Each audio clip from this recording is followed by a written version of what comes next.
It's a destiny-defying day for Phoenix Rising as they sit just moments away from their most important game of the year. Phoenix Rising taking on Pittsburgh Riverhounds on the road on the river, looking for a point in general. 3 would put them in position to potentially host a home playoff game against El Paso Locomotive if the result falls their way against San Antonio. But to clinch a playoff spot, they need just 1 point from a draw against a Riverhound side that has 4 wins in their last 5 games. I'm Kevin Cardez, joined by my analyst tonight all night long, Mahir Sinhasan, from the bunker in Phoenix, Arizona, as we take on Pittsburgh.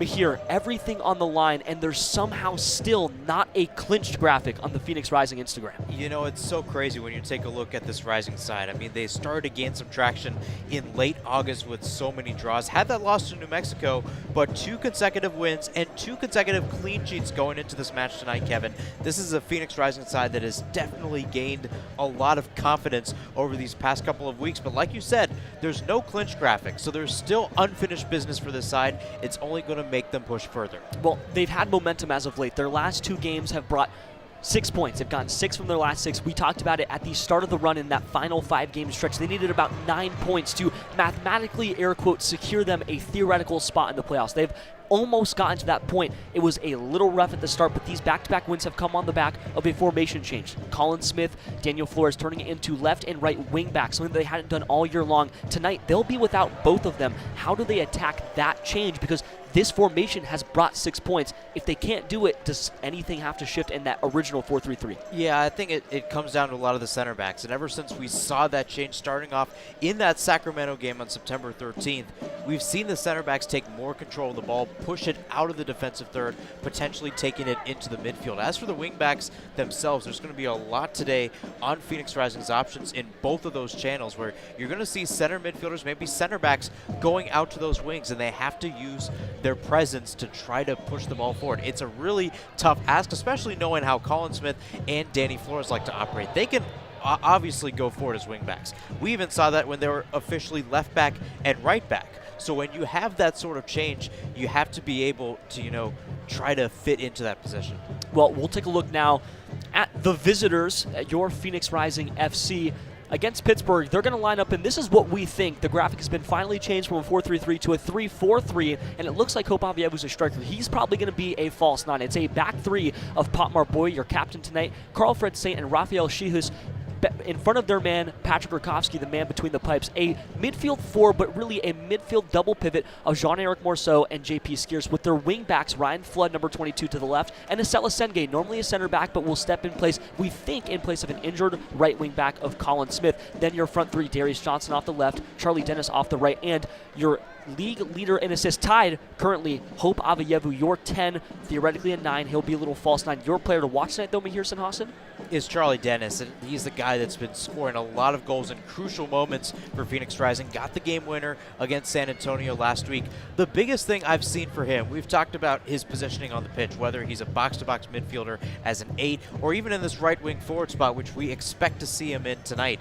He's reading spaces all across the pitch. It's not simply turning his back to goal and trying to feed it off to somebody. There's an urgency to go forward, and more importantly, not just move laterally. And even though he may not be posted on the wing today, especially with Hope Avievu playing that false 9 spot, it's going to be him and Johnson really attacking towards net. Eric Dick's going to be facing a lot of pressure for this Phoenix Rising side that's going to really try to draw something up early. Well, Phoenix Rising has 5 results from their last 6 games. Charlie Dennis during that stretch, an assist against Loudoun United, a brace against Oakland Roots, another goal and a 2-0 routing of North Carolina FC, and another goal, the only goal scored in a 1-0 contest at home against San Antonio FC a week ago. He has been on fire, perhaps the most informed player in the entire USL Championship. We'll take a quick look as well against the opponents tonight.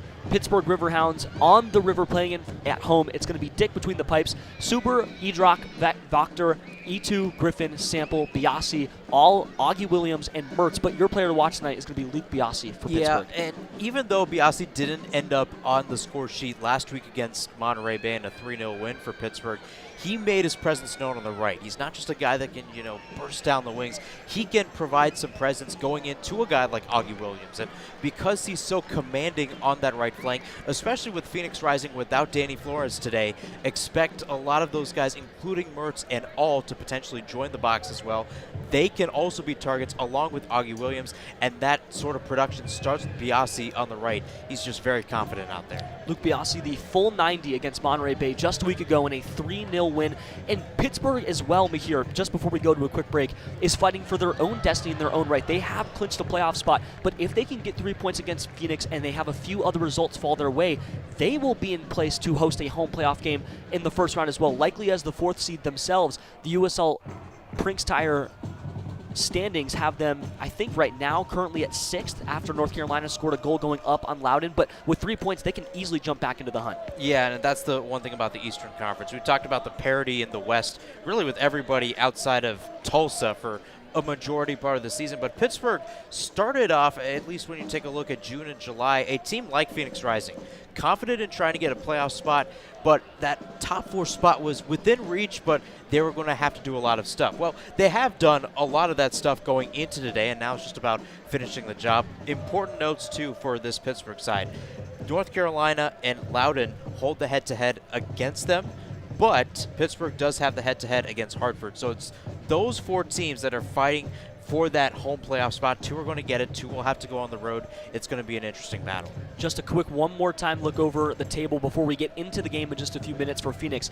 Currently, only 4 teams in the Western Conference have clinched a playoff spot to begin with. This is week 30. This is the final week of play, and only half of the playoff picture is even set. Tulsa has clinched the 1st seed in the Western Conference. Sacramento has clinched the 2nd seed in the Western Conference. New Mexico and El Paso were at 3rd and 4th. El Paso fighting for their spot as well in the home playoff group. New Mexico has clinched 3rd place outright. They can no longer vault over Sacramento Republic at 2nd. So between 4 and 9, nothing is decided. Lexington right below the playoff line, tied at 36 points apiece with Orange County, but they don't have the head-to-head tiebreaker. So currently Orange County at just 29 games played holds the playoff spot in 8th. San Antonio at 7 with 37 points. Colorado Springs has the head-to-head over them at 6th place at 37 points apiece. And then Phoenix Rising sitting 2 points above Colorado Springs and 3 points above Orange County and Lexington. They hold no tiebreaker against Danny Stone's Orange County Soccer Club, and they definitely do not have the head-to-head tiebreaker against Lexington.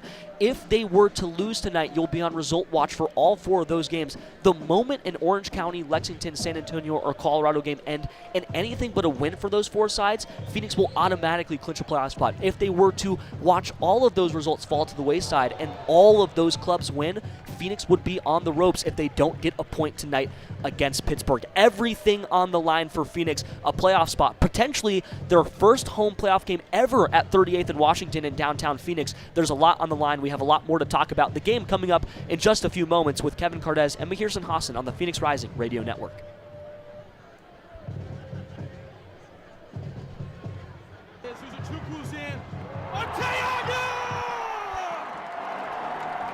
You're listening to Rising Radio, home of the 2023 USL champions. Bliss and a burst of red smoke. Phoenix Rising, our home. Welcome to 38th and Washington. Stick around for more as our broadcast continues. Join in on the Sports Zoo on your ride home from work with Dave Rooster Bierstein. Join Rooster as he lays down what's happening around sports and makes it clear what's on his mind. Oh my. Catch the day's craziest stories and some of the latest numbers from the sports books across the valley. The Sports Zoo with Dave Rooster Bierstein. Yeah, I think that's kind of a wild option. Weekdays 5 to 6 p.m. on KDUS AM 1060 and on the KDUS 1060 app. Attention all clones. The Jim Rome Show is here for you every day here on KDUS AM 1060. Lots to get done. Welcome to the program. Listen in as Rome dives into the biggest sports headlines of the day. From final scores, player contracts and trades, team prospects, and even a spicy take or two. The Jim Rome Show, 1 to 4 p.m. every weekday here on KDUS AM 1060. That's the trick. Online at KDUS1060.com and on the KDUS 1060 app. James Out West, your home for sports down here in the desert. Join James and Pat the Stat Guy as they recap the weekend and dive deep into the numbers for the NFL, NBA, college sports, and more. That's 5 seasons of 1,200 yards. Player stats, team numbers, and contracts are just the start of the discussion for James and Pat. He started 815 career games. He threw 749 complete games. There's no hiding when it comes to stats. It's James Out West every Monday night from 7 to 8 p.m. right here on KDUS AM 1060 and on the KDUS 1060 app. Each day at work just dragging on. Get your sports fix on the lunch break. Join Chris Schubert and producer Evan live as they give their local perspective on the world of sports. Baseball, football, and basketball. Everything has a home on their plate. It's the lunch break with Chris Schubert, live Monday through Friday, 11 a.m. to 1 p.m. on KDUS AM 1060, on the KDUS 1060 app, and KDUS 1060 on YouTube. Buying a house can seem almost impossible, especially today. But with the right agent in your corner, it makes the challenge seem effortless. Hi, I'm Connor Cochran with Good Oak Real Estate, your go-to agent in the Valley. Whether you're buying, selling, or investing, I'm here to guide you every step of the way. Because finding the perfect home shouldn't be stressful, it should be exciting. Call 480-688-3200 today.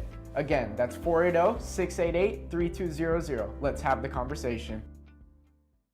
Hey Phoenix Rising fans, this is Discount Tire, your hometown tire retailer and trusted partner on the road for over 65 years. We know it can be overwhelming when buying tires, but we're here to help. Our online tire buying guide, Treadwell, makes finding the right tires simple. Just plug in your vehicle, location, and driving habits, and Treadwell will give you unbiased, personalized recommendations based on your needs, not based on price. Inviting, easy, and safe. Just how tire buying should be. Shop tires with Treadwell at discounttire.com. Let's get you taken care of. Let's get into the action. Phoenix Rising Soccer, live now on the Phoenix Rising Radio Network.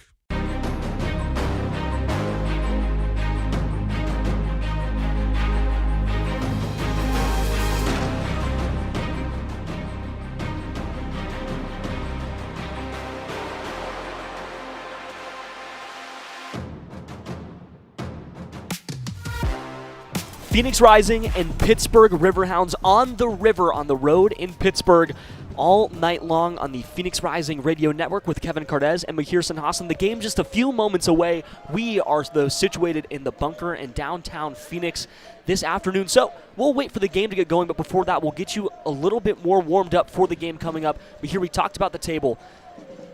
Phoenix has never hosted a home playoff game at 38th and Washington. They have never had a home playoff game on these new grounds. It opened up about 2 seasons ago now. What would it mean for the club to finally host on home grounds? It would mean a lot. I think just taking a look at the club's journey from winning the USL Championship in 2023, which was completely all road games, to last season to this season, and essentially this rebuilding process of a culture under Mamadou Ka. It would mean a lot for these fans, to try to get that culture back in Phoenix, because there's been so many ups and downs, but the expectation going into multiple seasons with this club is to host those playoff games. It's a return to what you could say is a normal for this club, especially pre-COVID, where they had so many different opportunities. They were one of the best teams in the league, and even though competitions has changed and a lot of things have changed within Phoenix Rising itself, I think Pa sees that. I think the whole coaching staff sees that opportunity where they can really attack and go forward and, really bring that culture back for Phoenix. Pa has never missed the playoffs as a manager of a professional soccer team. He's never missed in the Canadian Premier League. He never missed in MLS Next Pro. He has been a winner everywhere he goes, and for what it's worth, they've won over the last few weeks. It's been rocky. The last time that they won back-to-back fixtures like they're on right now was June 7th when they notched a 3-1 win against Danny Stone's Orange County Soccer Club. That was in the midst of their best run in the championship of the entire year. They were winning 4 in a row at the time. It was a win against the United, a win against Monterey Bay, a win against Vegas, and then a shootout win in the Jaeger Cup, so technically a 5th win, but really a draw when you look at the score sheet. And their 4th win in championship play in a row against Orange County. Then they'd slide against FC Tulsa off of a late equalizer from Arthur Rogers, and then they'd go on to get battered at Patriots Point 4-1. They have had so many ups and downs, and they've had to get creative, Mahir. They've added so many pieces and players. We'll pull up the lineup again for Phoenix Rising tonight so everybody can take a look at who's going to be on the pitch, the starting 11. But multiple of these guys were either not starting and playing with the team at the beginning of the year, or they've been brought in over the course of time. Acela Senge, a loan man from LA Galaxy. Jean-Eric Morceau purchased and brought over on a 2-year loan, not purchased fully yet, but comes over from France. Charlie Dennis was in a boot at the start of the year. He couldn't even play soccer. Hope Avayevu brought in, he wasn't a part of the team the previous year. Darius Johnson brought in last transfer deadline. The only real guy who's been around for the last few years has been Patrick Rakowski. He was the backup goalkeeper before then having to win the starting job, losing it in the middle of the year, then becoming the starter again. And Pop Marboy, he missed a ton of time due to injury. Carl Fred Saint brought in this offseason. This is a team that either was not with Phoenix last year, has joined Phoenix in the middle of this year, or has been a holdover like Patrick, but it's so many bits and bobs, and Pamuduka has tried to drag those points out throughout the lows and the highs. Mahir, how would you encapsulate the season so far? Pushing the playoff picture out of the way, 30 games through the Pamuduka tenure in the championship, what has it meant? What has it been? You know, I would describe it as a quiet confidence that has been growing throughout this season. This team struggled to be at the playoff line when you take a look at their April and May competition, and something Pac continue to preach is we know how good we are. And it was a case of trusting the process, and as we got into May and June, this team started to get more confidence, more wins, and things started to work more in their favor overall. And when you take a look at these past few games, and you take a look historically at how Phoenix Rising plays in the month of October, it's a culmination of that journey. And more importantly, it's a sign of how that journey can build you going forward. There's only a handful of games left in this season, Kevin. And with those handful of games, Phoenix Rising needs to show what they've learned in 2025. Well, there's been a lot of learning that's happening, and Pamuduka often likes to talk about the fact that you can't control the results in a football match, but you can control the effort that you put into the preparation. You can control what you do during the game, and if the ball goes your way, it's because you did the right things to put yourself in position to get points from winning positions, something that Phoenix has struggled to do until the last few weeks. Destiny in their hands. 1 point clinches, 3 points to potentially host a playoff game, everything on the line. Pamuduka has pushed the chips into the middle, but it's obvious to myself, and I think it's obvious to everybody else who's been around the building, that Phoenix is in the middle of a 2-year project, and this is a team that's been built for next year too. Colin Smith, who's not featuring tonight due to injury, he has already signed an extension. JP Skiers has signed an extension. Jean-Eric Morceau is on a 2-year loan. Rafael Shihas has signed a 2-year deal. Charlie Dennis probably up next soon. You have to imagine one of the most informed players in the championship. They have to find a way to bring back the boy from Brighton. How do you stay focused on the fact, though, that next year is next year and this year is right now? The playoff race is right now. Next year doesn't matter in the current moment. Well, that's something that the coaching staff has continued to preach throughout this year, that it's not just year by year, it's game by game. And because you focus on every game and every moment, that's where you get to a point where the 2-year project becomes more evident. Yes, you can take a look at Bobby Dooley, Brandon McCarthy, and the guys in the front office and how they build this up and how this 2-year program and this build will come to fruition. But looking at the front, taking a look at the technical staff, they're focused on today. They're focused on right now. They understand what a playoff spot would mean. And again, even though there's so many players on this squad that came in at the beginning of the season, you take a look at the starting lineup today. Darius Johnson was on the team last year. So was Charlie Dennis. Patrick Rakowski, though he didn't start in the playoff loss to New Mexico, he was on the bench in that game. So many of these guys know what it was like to falter towards the back half of last year, and they essentially stumbled their way into the playoffs. So this idea of a long-term deal is big, yes, but in the moment, it's all about the now, and it's all about getting to the playoffs and getting so in style. Getting so in style. Looks like we're almost ready to kick off here. Hard to tell sometimes with the TV, but almost at kickoff between Phoenix Rising and Pittsburgh Riverhounds.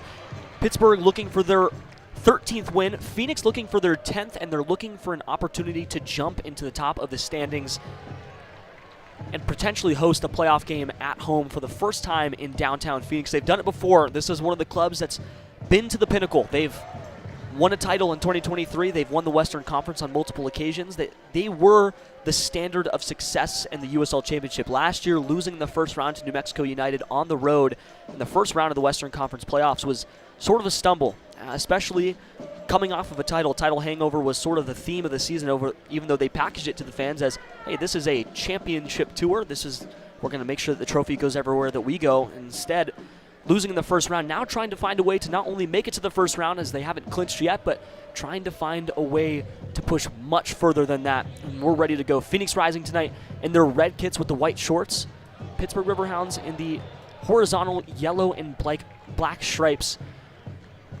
In one of the smallest stadiums in the championship as well.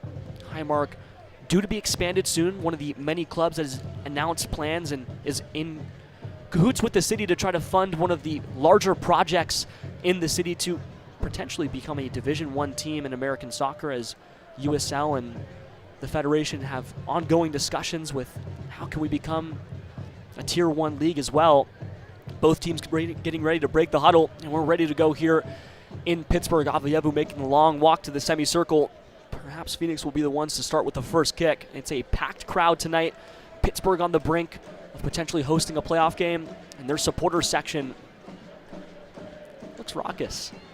I mean, it's a big game for Pittsburgh as well, because as much as we talk about Rising and a win tonight and El Paso losing, I mean, them a home playoff game, Pittsburgh is the same as well. You got to control your own destiny, and even though this Loudoun, North Carolina game has provided some turns in the past couple of hours, they need a win tonight as well to see themselves back home.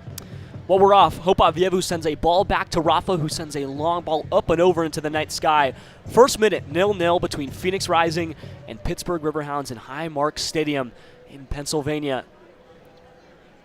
Morsu, a throw in the attacking half, about 10 yards away from the half line. Charlie Dennis checks back in. Nobody's making themselves available.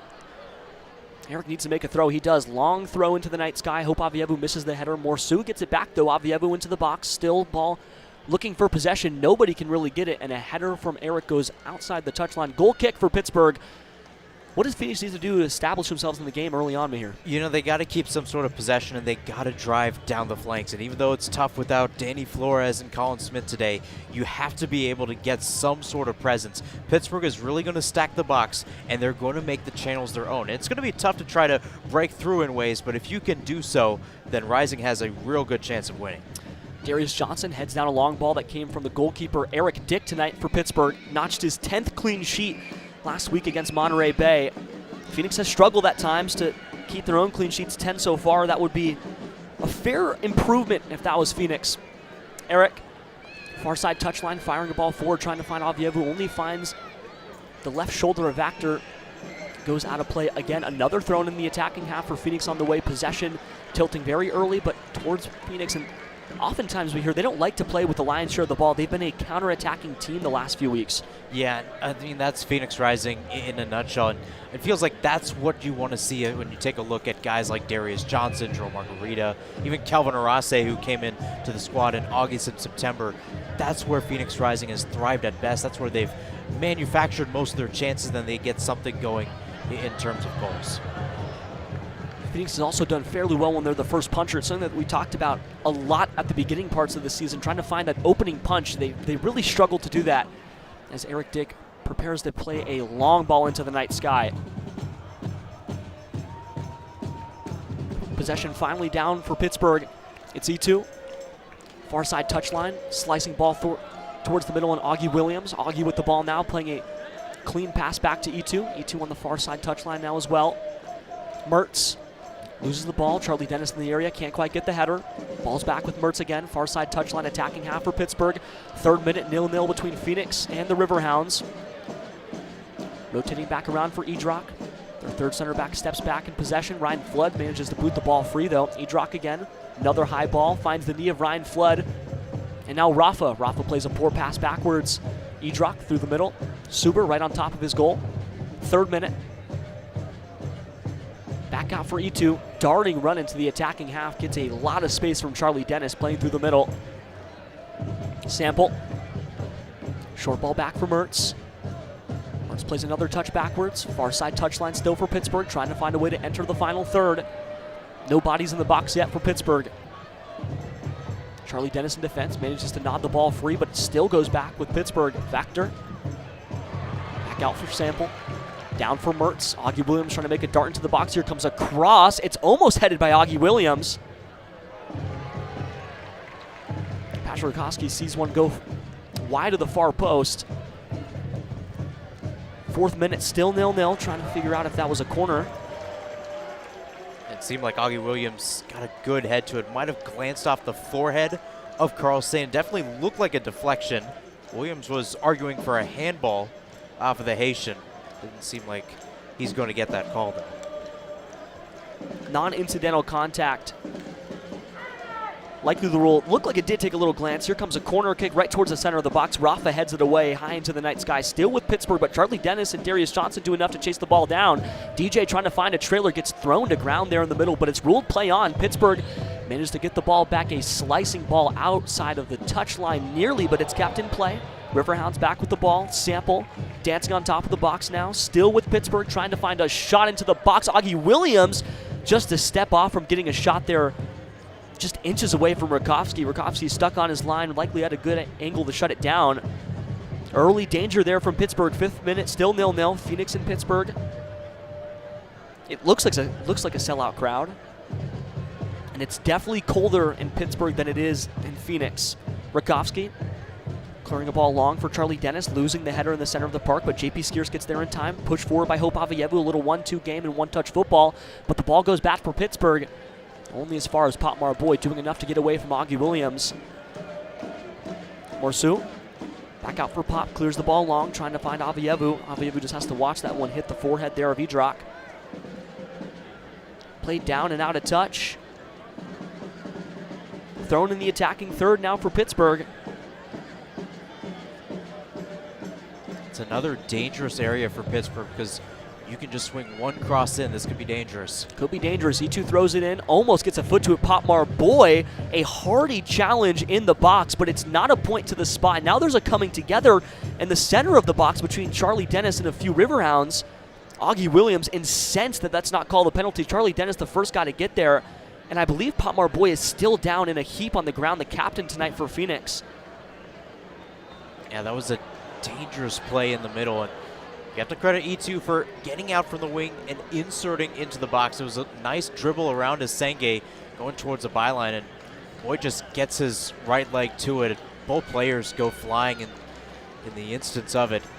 That's a tough challenge, but that's a center back's challenge from Potmar Boy, a guy who's seen that multiple times, both with Rising and Clemson before that. But tempers are flaring on both sides, especially with what's at stake. So much on the line for all these teams. You've got to imagine that Matthew Corrigan, center referee tonight, has a lot to sort out. Both teams fighting not for their lives if you're in Pittsburgh, but Phoenix certainly doing that. Rakowski and Potmar Boy still talking to Corrigan, trying to settle it out. Augie Williams now trying to pump up his own team. Finally running back, and it looks like it'll be Phoenix to restart with the ball. A long goal kick on the way from Rakowski, wearing the all-green goalkeeper kit tonight. The German standing about 5 paces back. Slow run up and a long slicing ball up and over into the attacking half, just goes out of play, nearly into the river.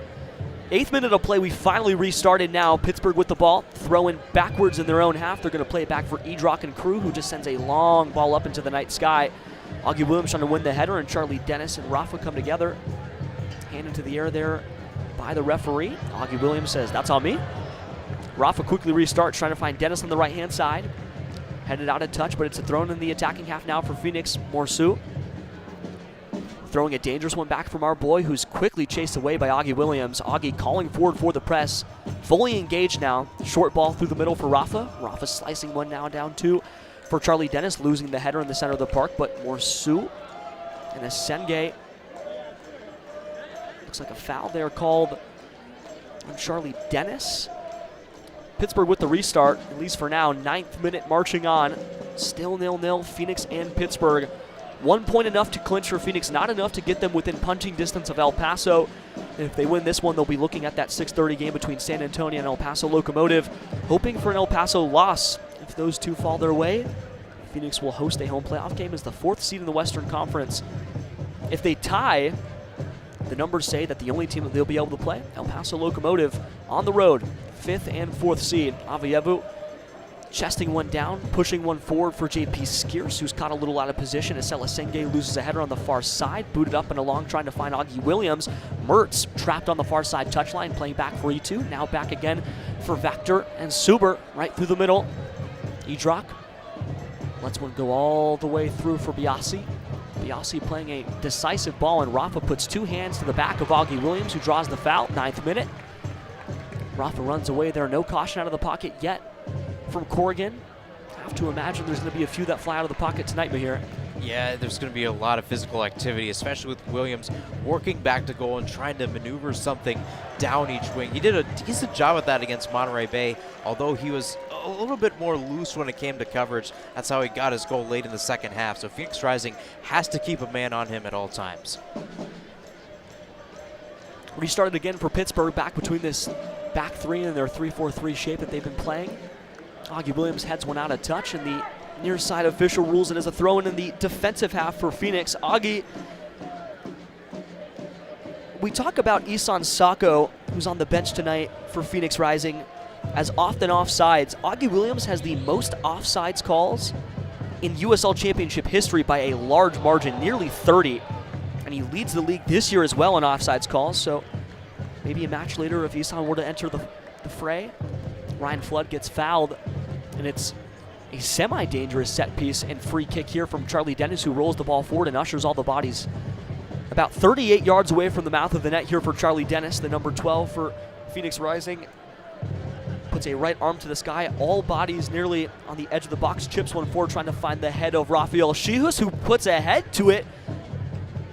But Dick does enough, grabs the ball. Not a real test for the goalkeeper there. Pittsburgh manages to restart play, 11th minute. No real chance for either team. It was an Augie Williams header that went wide of the far post just a few minutes ago, and then that header from Rafael Shihus, who found the mouth of the net, but also found a goaltender, Darius Johnson, trying to get past Idrak. Almost does, get shoved out of touch, thrown in the attacking third now. Avievu, one touchdown for Darius Johnson. DJ dancing with Idrak and Cruz, firing one to the center of the box. Now Morsu, center of the box, chipping one forward, trying to find a worldie. Not enough on it there, 11th minute, still 0-0. I like the chances from Phoenix, and even though both chances, both the Shias header and then this Morsu shot, really didn't trouble Eric Dick, it's important to try to get something going forward and try to assert something, especially as the road team, and especially for a side that has been so common to sit back. And sometimes that helps when you're at home and even playing a team like North Carolina, but on the road against a heavily favored Pittsburgh, needing a point, it's a good process. Just trying to find the moments. Often talk about how football is won in those, and Phoenix has done that. It was a Charlie Dennis goal that sent them up early in the 12th minute last week against San Antonio, and it felt like they really couldn't manufacture much after that until the final 5 minutes. But winning in those moments, putting away that early chance for Charlie Dennis, who once again is one of the most informed players in the entire USL, as Augie Williams makes a long run into the attacking third and tries to serve across forward. It just clatters off the boots of Rafael Shihus. Now a corner on the way for the Riverhounds. 13th minute, it'll be Mertz to make the long walk over. He'll serve a right-footed cross, likely towards that back post area. Rob Vincent ushering everybody forward. The interim head coach for the Riverhounds, as Bob Lilly has been placed on administrative leave by the club for now, so Vincent stepping in. Mertz 4 paces back and to the right of the ball, ready to serve a cross towards the center of the box, one arm into the sky. Mertz towards that back post, finds Potmar Boy's head, and a fired, low-driven shot there on the top of the box goes far of the near post. That was Griffin there, the captain tonight for the Riverhounds, their number 2. Watches that one go far of the near post. Nothing to do for Rakowski, who tries to evade the pressure of Augie Williams, who's been in his face for the last 15 or so minutes, it feels like. Williams, right boot to the ball, finds Mertz. Trapped down by Charlie Dennis, played back now for his midfield. Augie still involved in the press. Here comes Mertz again. Ushering for Biasi. Center back chipping one towards that back post, trying to find Augie Williams, headed away there by Potmar Boy. Still not clear fully. Morsu trying to evade the pressure, plays back for Asela Senge. Asel maneuvers through two, back for Eric. Slicing one to the left, only finds the boots of Mertz. Right through the center now. Still with the Riverhounds. Avievu engaging the press on his own. Back for center backs of the Riverhounds. Trapped in the center circle, trying to make his way free. Vincent. Griffin. Back out for Idrak. Right half space. Serve to the center of the box. Still with the Riverhounds. Biasi playing one into the center. A foul in the box, not called. So much contact. Corrigan lets that one play through. Lots of early dangerous contact here in the box for Phoenix. Yeah, and it was very close to a challenge there as it was set up on the right, and you had all going through. Johnson tracking back, almost got to him, locked legs, if you will. And it feels like both of them tripped over the ball, specifically Johnson, which is why the foul wasn't called. Danny Griffin, the captain tonight for the Riverhounds. Second all-time in minutes played for the club. Over 1,500. 15,000, my apologies.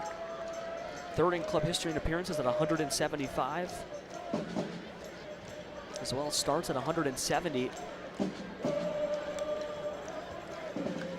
15th minute, 0-0 between Phoenix and Pittsburgh. Throw in on the near side touchline for the Riverhounds. Waiting for Griffin to fire one in. Idrak misses Williams as it hits the foot of Carl Fred-Saint, but Augie manages to rebound and sends a slicing ball over for nobody but Asela Senge, trying to cut a line and find Avievu. Snuffed out there quickly by Pittsburgh. Long run there. Biasi dancing with the ball. Serving across into the center of the box. Shihus cleans it up. Stuck in his own half. Trying to find Hope Avievu. Nodding one forward now, trying to find Darius Johnson. Not long enough. Only put down through by Griffin and Idrak. But played back for Potmar Boy, and Phoenix trying to settle the possession on their own. It just feels like Phoenix really can't do anything to beat this little midfield block that Pittsburgh is going on. Yeah, and even though Phoenix Rising is still playing a lot of balls over the top, which is something Riverhounds did not see last week against Monterey, it feels like Pittsburgh has so many guys that are tracking Rising players one-on-one, which is something that Phoenix really likes to function and do on the attack. It's just not happening today. Tough early goings for Phoenix. 33% of the ball so far. Riverhounds have controlled the tempo, and they also have the better of the chances. 0.3 expected goal through 16 minutes played to the 0.03 of Phoenix Rising. That was the header that was sent right towards the goalkeeper, Eric Dick.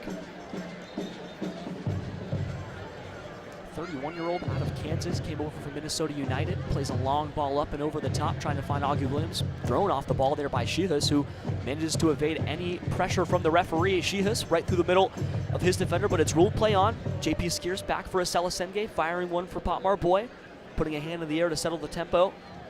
Back over for Saint. Rafa right through the middle. Back for Carl.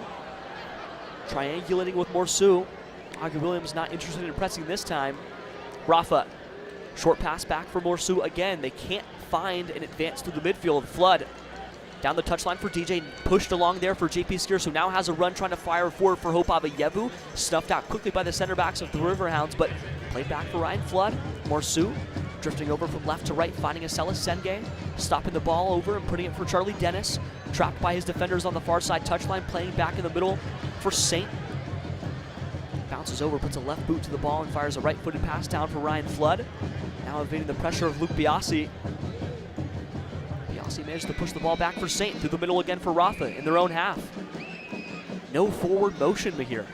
Yeah, nothing going on right now, and Rising's finding some pockets. They're keeping possession, which is good, but they're not moving up because Pittsburgh's playing 5 guys towards that right channel or so, and they just switched the ball right now. They're finding options to play the easy pass, and more importantly, playing the pass that's right.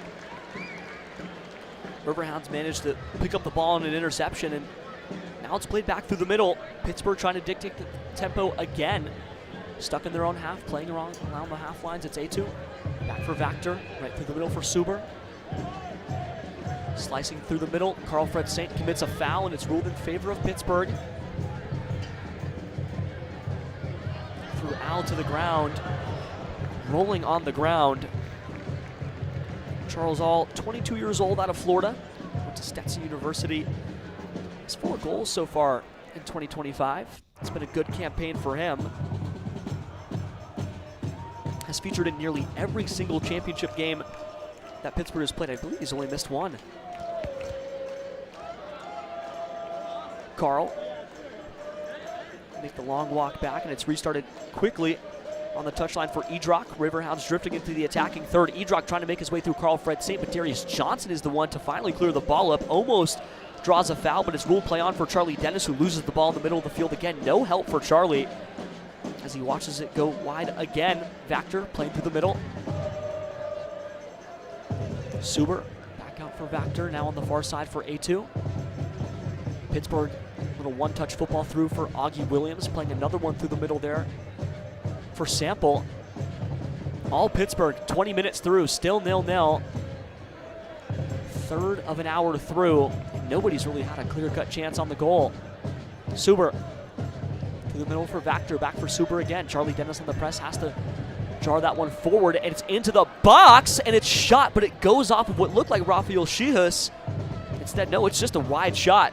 Goal kick for Phoenix. That was randomly dangerous there from Pittsburgh. It was a dangerous run and a hardy shot from Luke Biasi, but he misses the far post. Ryan Flood just got beat on the run, and Biasi fired that one strong but wide of that far post. Rakowski sort of caught out of position there too. Yeah, a little bit overall, and it was interesting that Biasi decided to go through, but when you have that sort of momentum, you kind of have to take the shot there over Augie Williams, who was also in the area. But again, that's what Pittsburgh does so well, Kevin.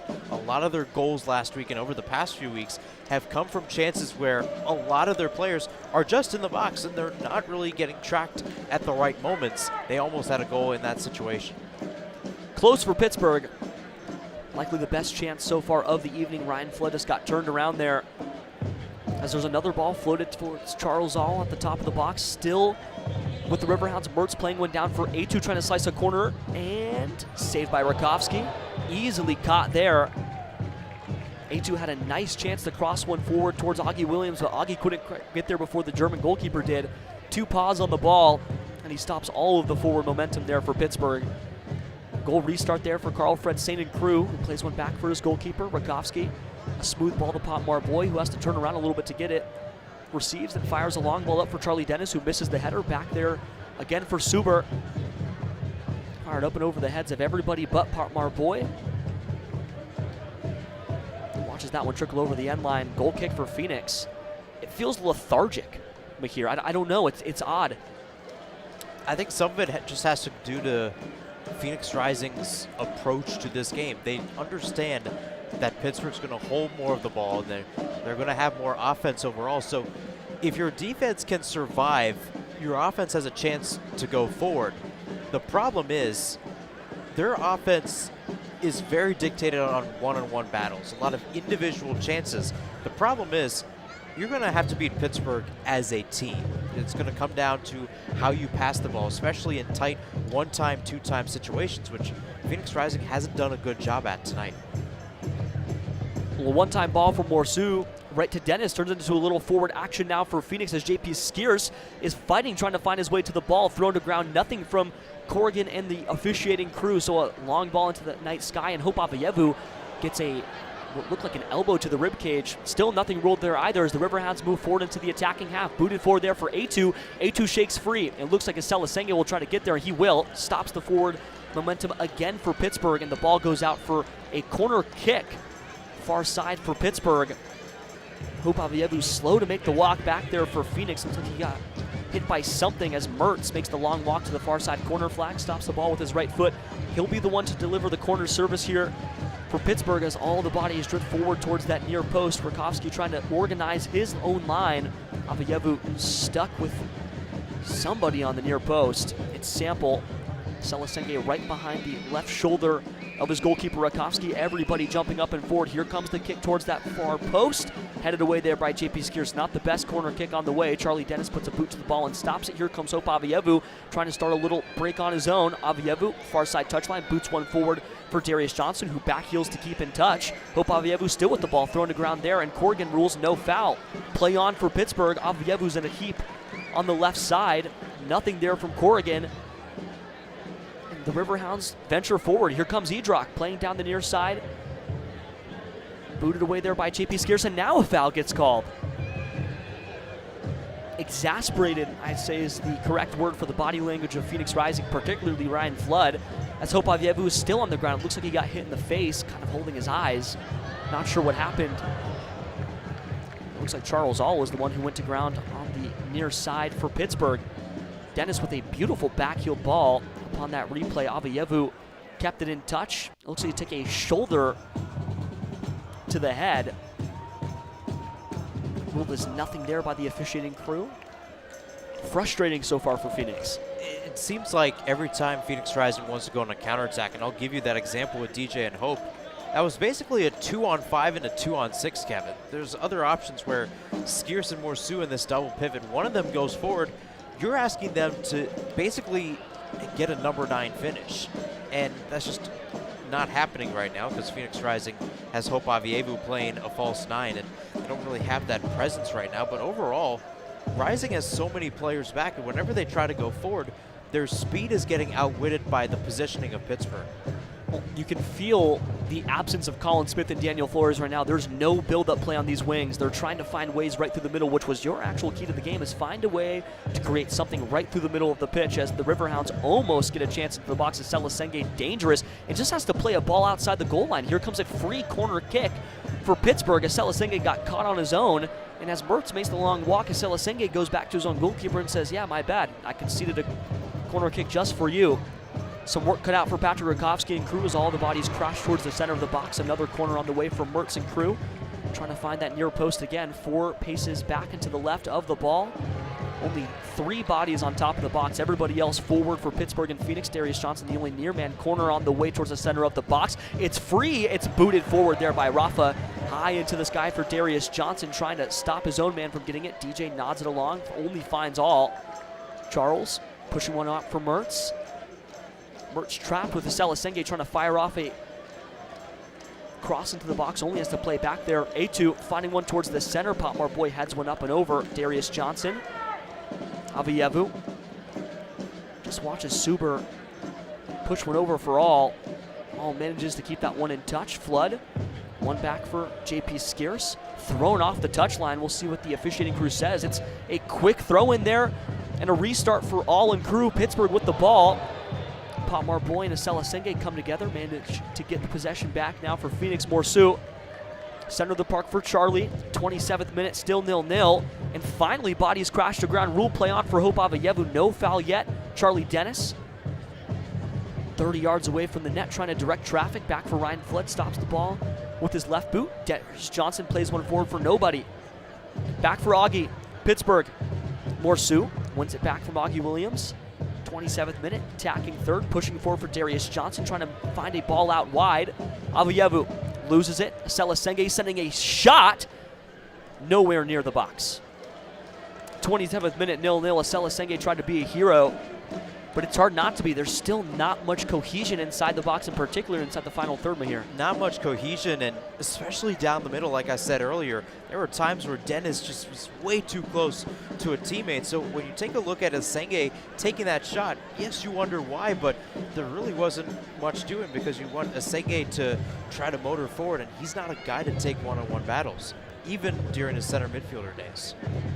Eric Dick ushers everybody forward in the 28th. Pittsburgh watches a long ball go high into the sky. JP Skiers wins the header, but Charles All sends a poor ball up and into the stands. A Souvenir turns into a throw-in on the near side touchline for what looks to be Carl Fred Saint. Rolls it back over for Ryan Flood, the number 23, and the Arizona native, Scottsdale boy. He's been loaned out twice. This is his 3rd stint with the club. He's played out at times as a striker in the 2nd division in Ireland. He's played for Orange County. At times last year, there were games where he couldn't play against Phoenix due to loan conditions. Now back with his home state club. Action in the middle of the pitch. Morsu fires one for Charlie Dennis. Tries to find the top bins. Another hero shot goes wide.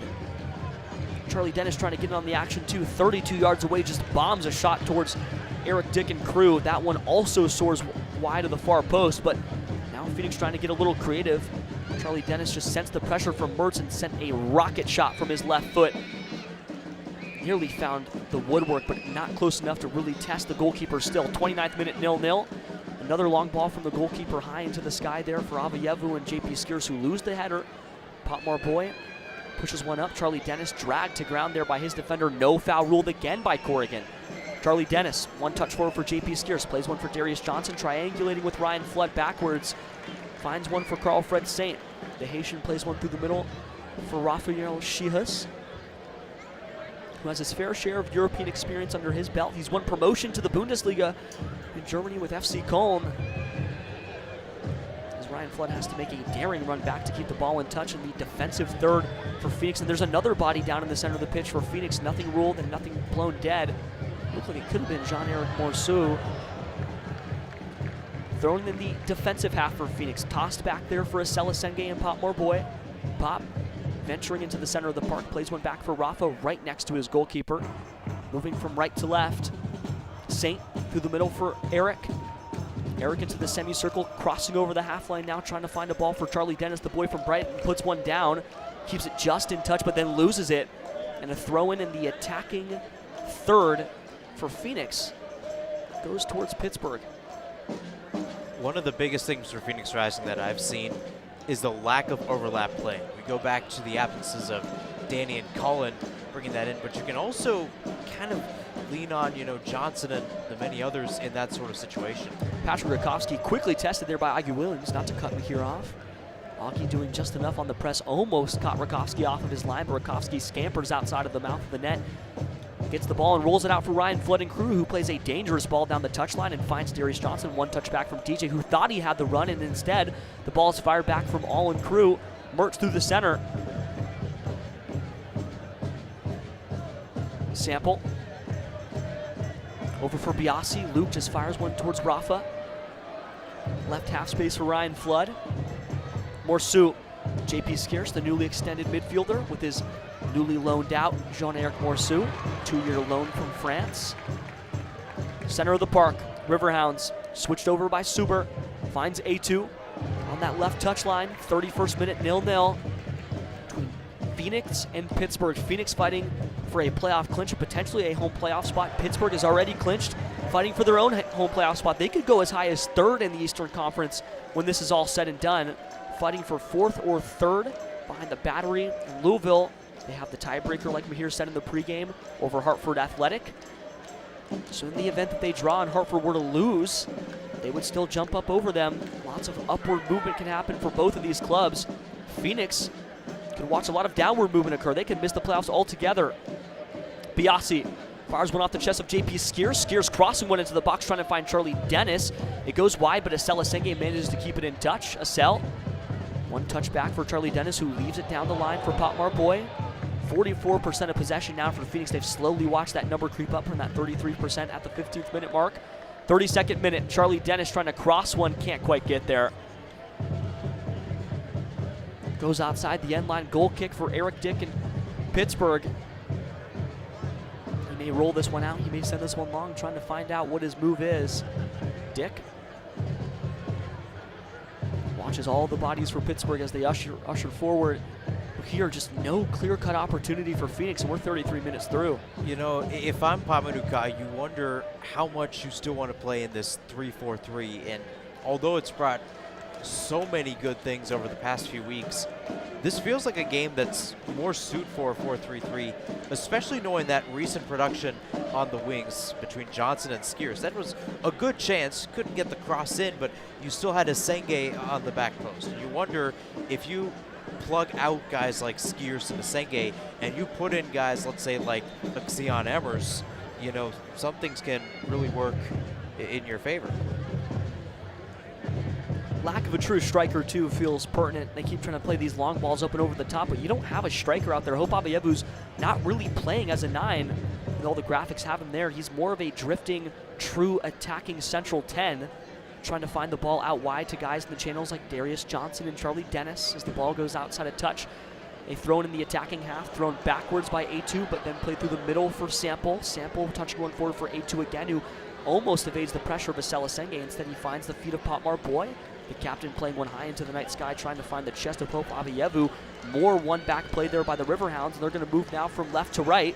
Slicing one now from right to left, trying to find the run of Mertz. Mertz beats Asela Senge. Our boy drops back. A2 swept away by Asel. Beautiful defensive work there, but loses it again, and Asela Senge crashes to ground. Ruled forward again there by A2. Potmar Boy watches that one glance off of his left hip. Another corner on the way for Pittsburgh. And that gives Pittsburgh a little bit more confidence and more momentum. That was Phoenix Rising's window right there, Kevin. The past 5 to 10 minutes trying to find some sort of possession, but really the Wings were just shortened, if you will. They couldn't find anything good, and that's where you see Phoenix desperately putting crosses into the box or trying to get some sort of pass. It feels like every time they're working in these one-time situations, it feels like they're walking on coals. Robbie Mertz, the Pittsburgh native, plays one towards the back post off the corner. Rakowski claims high in the air, brings it down to his chest. 35th minute. Phoenix now with a chance to reset off the goal. Rafa commanding out the back line. It looks like maybe there is going to be a little shift here. There was almost a coming together, a huddle-like one before that corner was, and as everybody expands out, we'll see if anything's changed positionally here for Phoenix. Rakowski barking out orders to his back line. Throw in here for Pittsburgh as the ball gets lost there by Phoenix. Back for Vactor. Far side touchline, Vactor.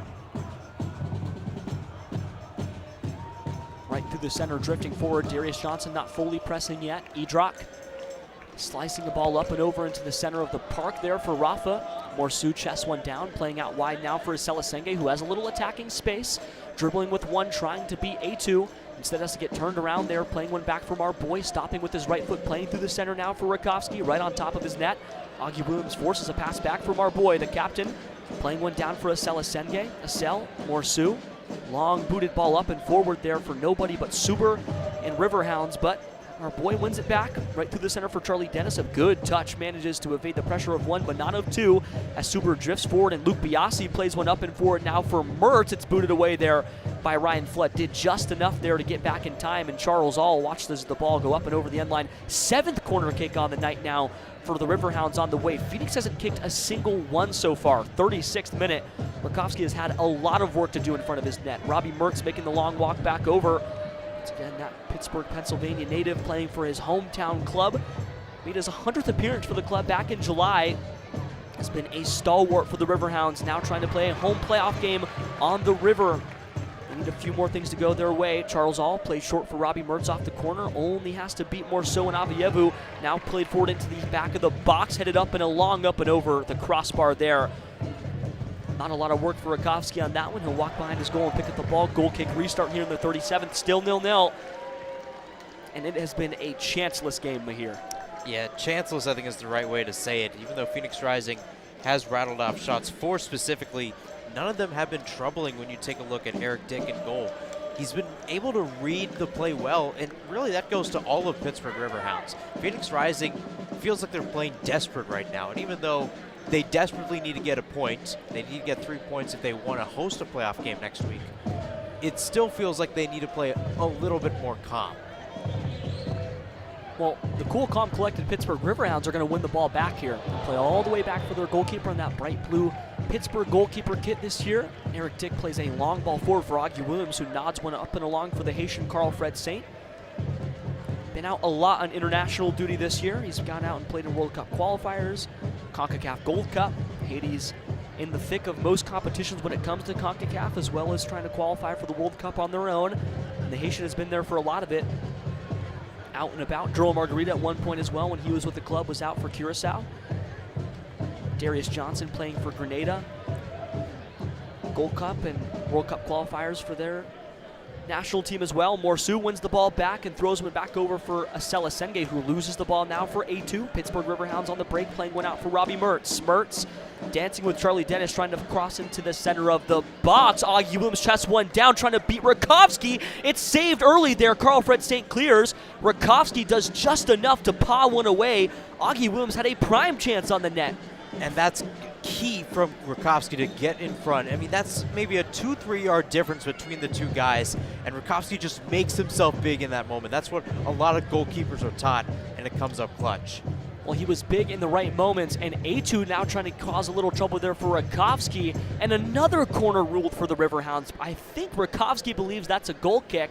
Robbie Mertz served an incisive cross right towards the chest of Augie Williams, who beat Carl Fred St. and Rakowski stood tall, stood strong, and pawed one up and away for Carl Fred St. to make up for his mistake. He then cleared long, and now those outstretched fingertips are the only thing holding Phoenix away from what would be a catastrophic concession. They cannot afford to lose. Although we talk about it being a long shot, you do not want to let destiny be decided by the other Western Conference teams. It has been that kind of year for Phoenix. Robbie Mertz serves a corner and a cross into the center of the box, finds the near post, and a foul ruled into the chest there of Potmar Boys. He just kind of grabs the ball out of the air. Even Rakowski's a little confused. Must have been a foul push from behind Boy, and he was trying to get that aerial duel one, and Augie Williams has continued to be all over the pitch tonight. He might have had something to do with that.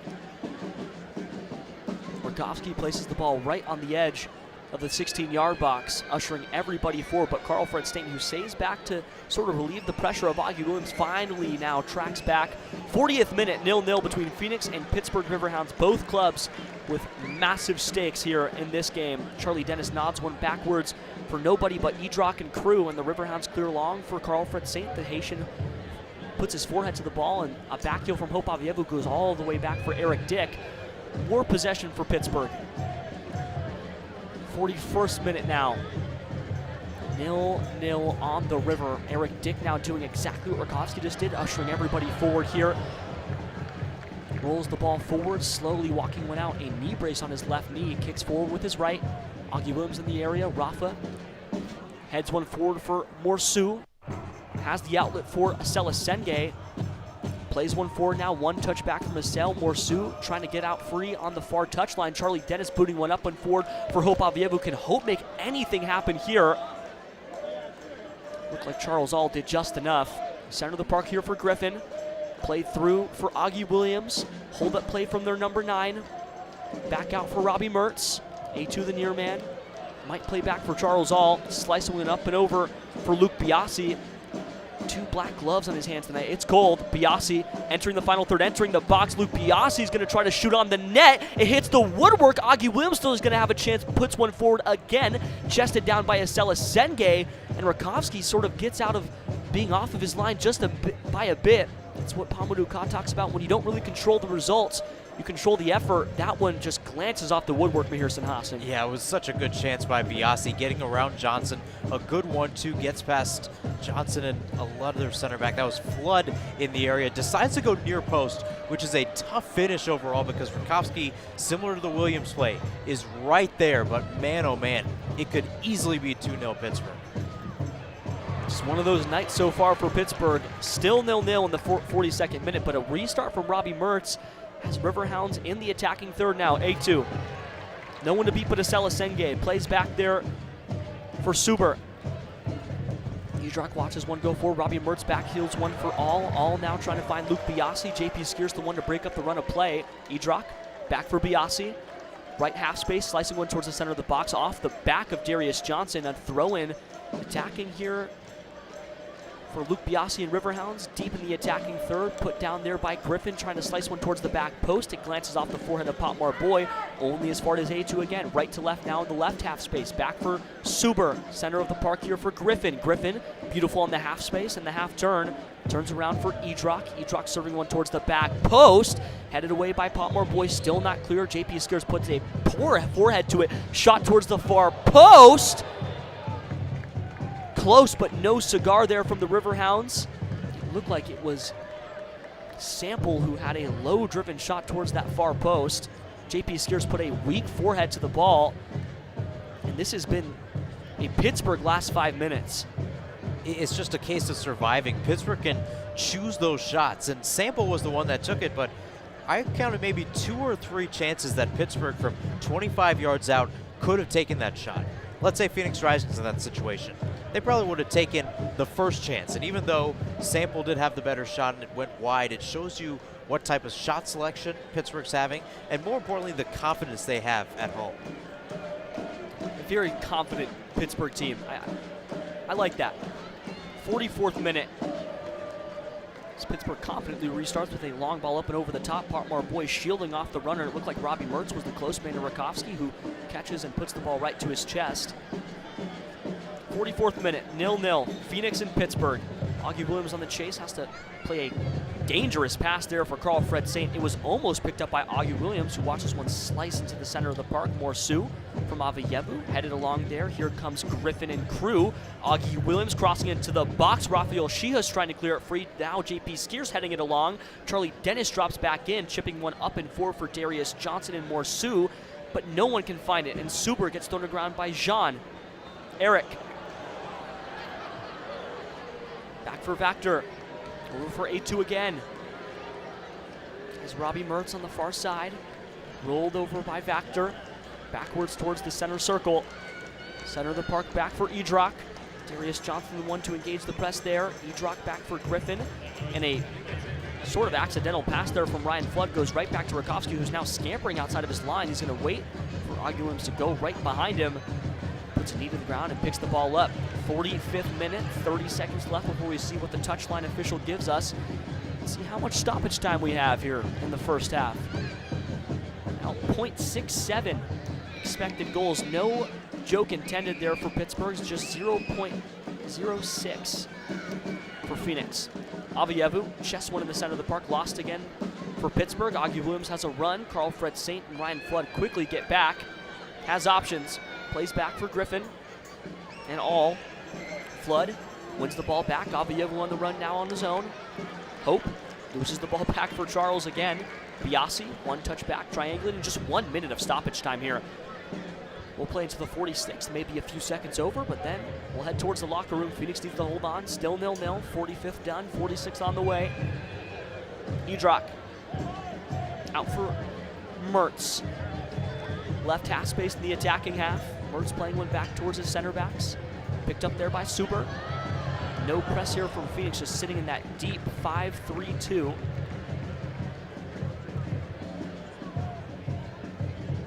Griffin through the middle for Sample.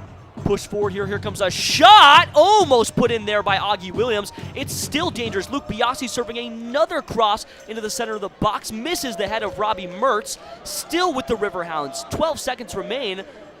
Looks like a foul ruled in favor and a check to the watch. Foul on Pittsburgh. And this is probably going to be the last kick of the half. So dangerous there again, Mahir. Yeah, this is Pittsburgh in the first half, and Williams is that guy in the box. Nearly had a chance, but I feel like he's being a little bit too close to Rakowski. He needs to time his run a little bit better, but nonetheless, Phoenix Rising has just been surviving throughout this first half. Rakowski ushers everybody forward as the German goalkeeper sends a long ball up and over into the night sky. 1 and 2 whistles from the official. That's it. 0-0 at the break here at half at Highmark Stadium in Pittsburgh, Pennsylvania. Chanceless, fairly lifeless, but at the end, dangerous from Pittsburgh, and Phoenix needs to figure out something because I don't know if the shape is working here somehow. Yeah, I don't think it is either, Kevin. Pittsburgh has really had its way with Rising, and even when Rising enters the attacking half, it's been so tough to try to get some sort of attention towards the box. Crosses have come in, shots have come in, but they haven't been meaningful. Nothing meaningful yet from Phoenix, but although a few dangerous chances came from the boots of Augie Williams and Luke Biasi, Pittsburgh is goalless at the half as well. It's 0-0, and as we've said a few times before, 1 point is all Phoenix needs to clinch a playoff spot. 3 will put them in position to potentially host the first ever home playoff game at 38th in Washington for the club. More on the first half and more on the second half. Potentially some substitutions coming out of the break as well for Pamadou Ka and crew for the Phoenix Rising Radio halftime report coming up just after this. It's 0-0 at the break.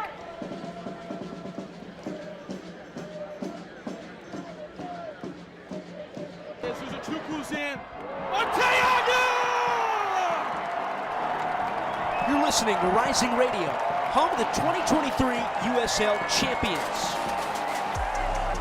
Bliss and a burst of red smoke. Phoenix Rising, our home. Welcome to 38th and Washington. Stick around for more as our broadcast continues.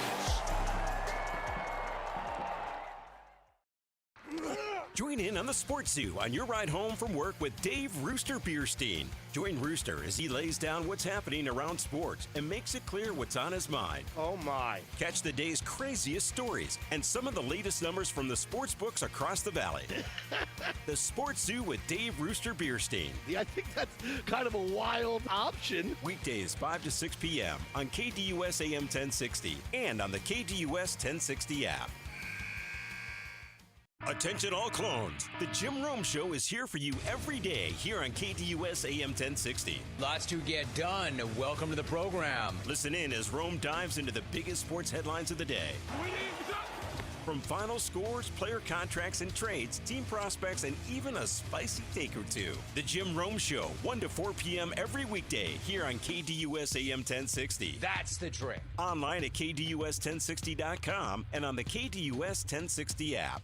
James Out West, your home for sports down here in the desert. Join James and Pat the Stat Guy as they recap the weekend and dive deep into the numbers for the NFL, NBA, college sports, and more. That's 5 seasons of 1,200 yards. Player stats, team numbers, and contracts are just the start of the discussion for James and Pat. He started 815 career games. He threw 749 complete games. There's no hiding when it comes to stats. It's James Out West every Monday night from 7 to 8 p.m. right here on KDUS AM 1060 and on the KDUS 1060 app. Each day at work just dragging on. Get your sports fix on the lunch break. Join Chris Schubert and producer Evan live as they give their local perspective on the world of sports. Baseball, football, and basketball. Everything has a home on their plate. It's the lunch break with Chris Schubert, live Monday through Friday, 11 a.m. to 1 p.m. on KDUS AM 1060, on the KDUS 1060 app, and KDUS 1060 on YouTube. Buying a house can seem almost impossible, especially today. But with the right agent in your corner, it makes the challenge seem effortless.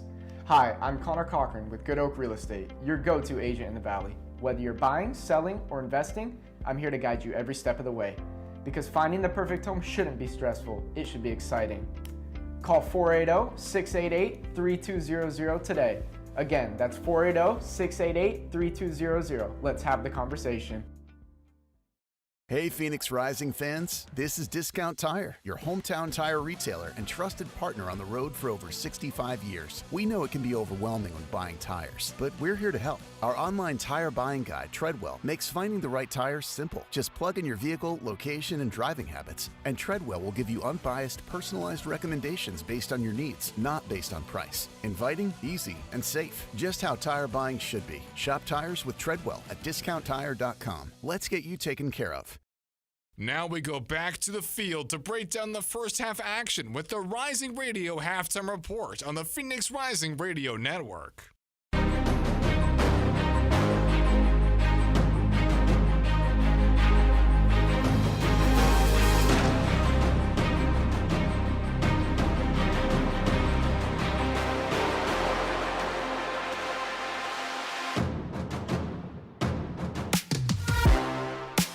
Nil-nil at the break between Phoenix Rising and Pittsburgh Riverhounds in Highmark Stadium in Pennsylvania. Mahir, fairly lifeless first half.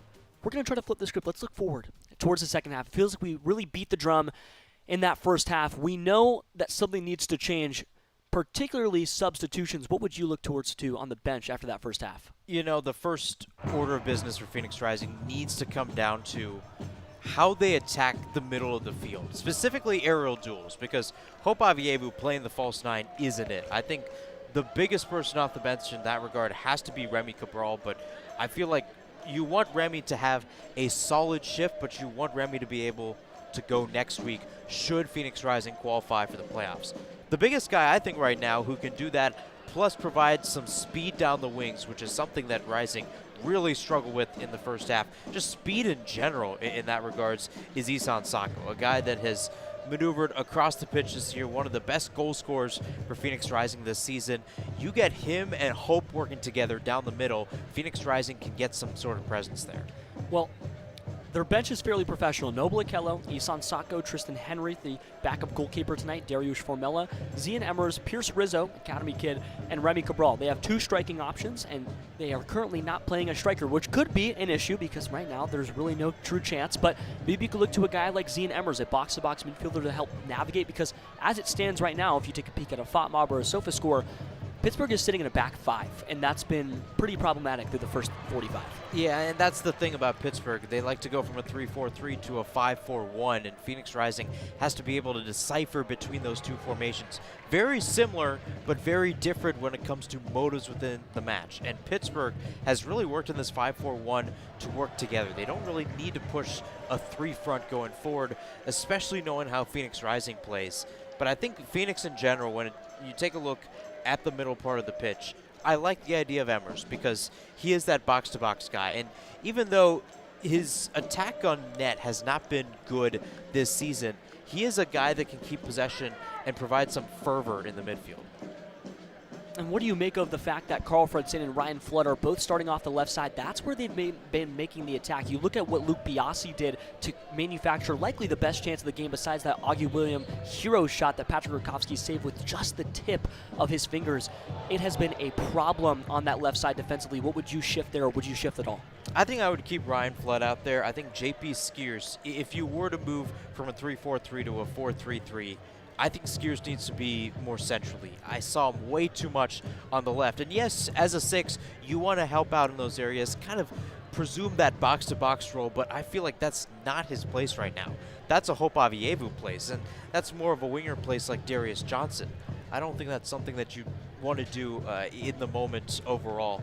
I do like Flood, though. You know, he's had a tough go at it when it comes to Biasi and everybody else, but overall, he's been decent. Well, 0-0 at the break. That is your halftime score between Phoenix and Pittsburgh Riverhounds on the river. Phoenix needs just 1 point to clinch a playoff spot, 3 points to potentially host. Pittsburgh would like 3 points to potentially host a playoff spot in either 3rd or 4th place in the Eastern Conference, depending on how the other results fall. We have more for you and the second half after a short break on the Phoenix Rising Radio Network with Mahirson Hassan and Kevin Cardez back in just a moment.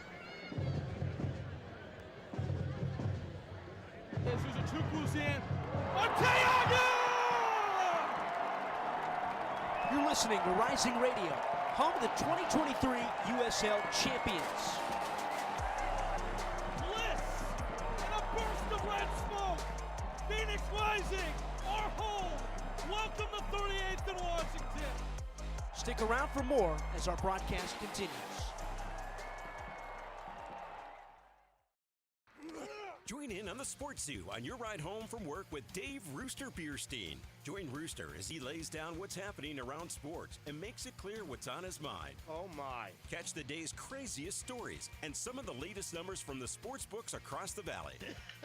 The Sports Zoo with Dave Rooster Bierstein. Yeah, I think that's kind of a wild option. Weekdays 5 to 6 p.m. on KDUS AM 1060 and on the KDUS 1060 app. Attention all clones. The Jim Rome Show is here for you every day here on KDUS AM 1060. Lots to get done. Welcome to the program. Listen in as Rome dives into the biggest sports headlines of the day. From final scores, player contracts and trades, team prospects, and even a spicy take or two. The Jim Rome Show, 1 to 4 p.m. every weekday here on KDUS AM 1060. That's the trick. Online at KDUS1060.com and on the KDUS 1060 app. James Out West, your home for sports down here in the desert. Join James and Pat the Stat Guy as they recap the weekend and dive deep into the numbers for the NFL, NBA, college sports, and more. That's 5 seasons of 1,200 yards. Player stats, team numbers, and contracts are just the start of the discussion for James and Pat. He started 815 career games. He threw 749 complete games. There's no hiding when it comes to stats. It's James Out West every Monday night from 7 to 8 p.m. right here on KDUS AM 1060 and on the KDUS 1060 app. Each day at work just dragging on. Get your sports fix on the lunch break. Join Chris Schubert and producer Evan live as they give their local perspective on the world of sports. Baseball, football, and basketball. Everything has a home on their plate. It's The Lunch Break with Chris Schubert, live Monday through Friday, 11 a.m. to 1 p.m. on KDUS AM 1060, on the KDUS 1060 app, and KDUS 1060 on YouTube. Buying a house can seem almost impossible, especially today. But with the right agent in your corner, it makes the challenge seem effortless. Hi, I'm Connor Cochran with Good Oak Real Estate, your go-to agent in the Valley. Whether you're buying, selling, or investing, I'm here to guide you every step of the way. Because finding the perfect home shouldn't be stressful, it should be exciting.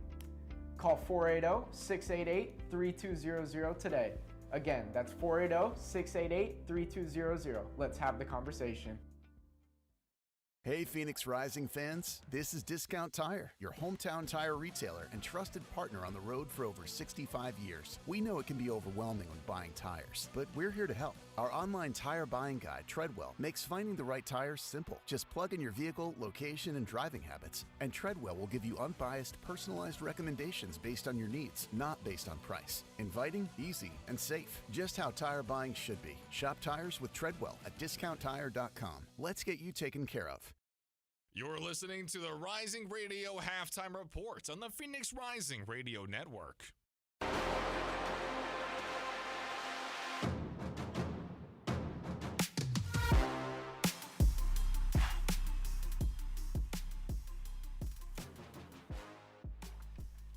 Nil-nil at the break between Phoenix Rising and Pittsburgh Riverhounds. Now waiting for the second half of action to begin here on our screens and our television feed. Mahir, we talked about substitutions at the half. We'll see if any come on. If you were to make a change and you were Mahmoud Khan, you had access to throw somebody on the pitch, when would you make the change if not right out of half? 60-minute mark? Yeah, I'd definitely say 60, especially if Pittsburgh scores. I think that's the one thing. It's either 60th or whenever Pittsburgh does score, just knowing how they've attacked this first half. I mean, 0.54 expected goals for the Riverhounds, only 0.06 for Rising. So you need some sort of energy that works in your favor. And again, we talked about it. Phoenix Rising gets into the playoffs with a draw, but knowing how Pittsburgh attacked that first half with 9 shots, rather 8 and 1 on target, 6 of them came inside the box, Kevin, only 1 in that regards for Phoenix. This is the Riverhounds game. The Rising needs to make it theirs.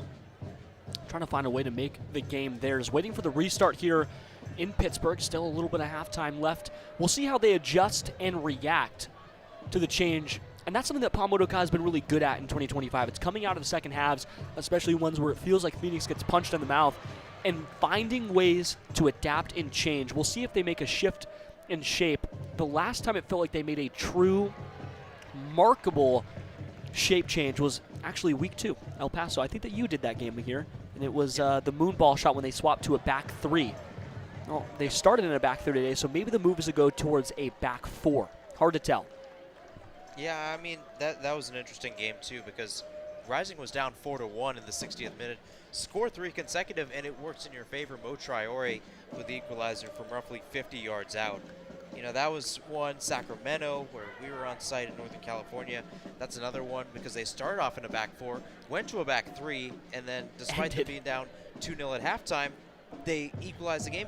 Could have gotten a game winner, too, because they were up a man for a good chunk of that second half, at least when they had the momentum. So there's so many things that can work in Rising's favor. We've seen this team do well in the first half, but challenge themselves going into the back 45. Well, we'll be back in a moment. We'll take another quick break. It seems like there might be some difficulties over in Pittsburgh, so when the River is ready to go, we'll be back for Riverhound Soccer, as well as Phoenix Rising. We'll see what comes out of the half, any changes, any substitutions for the second half of action here on the Phoenix Rising Radio Network. Attention all clones. The Jim Rome Show is here for you every day here on KDUS AM 1060. Lots to get done. Welcome to the program. Listen in as Rome dives into the biggest sports headlines of the day. From final scores, player contracts and trades, team prospects, and even a spicy take or two. The Jim Rome Show, 1 to 4 p.m. every weekday here on KDUS AM 1060. That's the trick. Online at KDUS1060.com and on the KDUS 1060 app. Buying a house can seem almost impossible, especially today.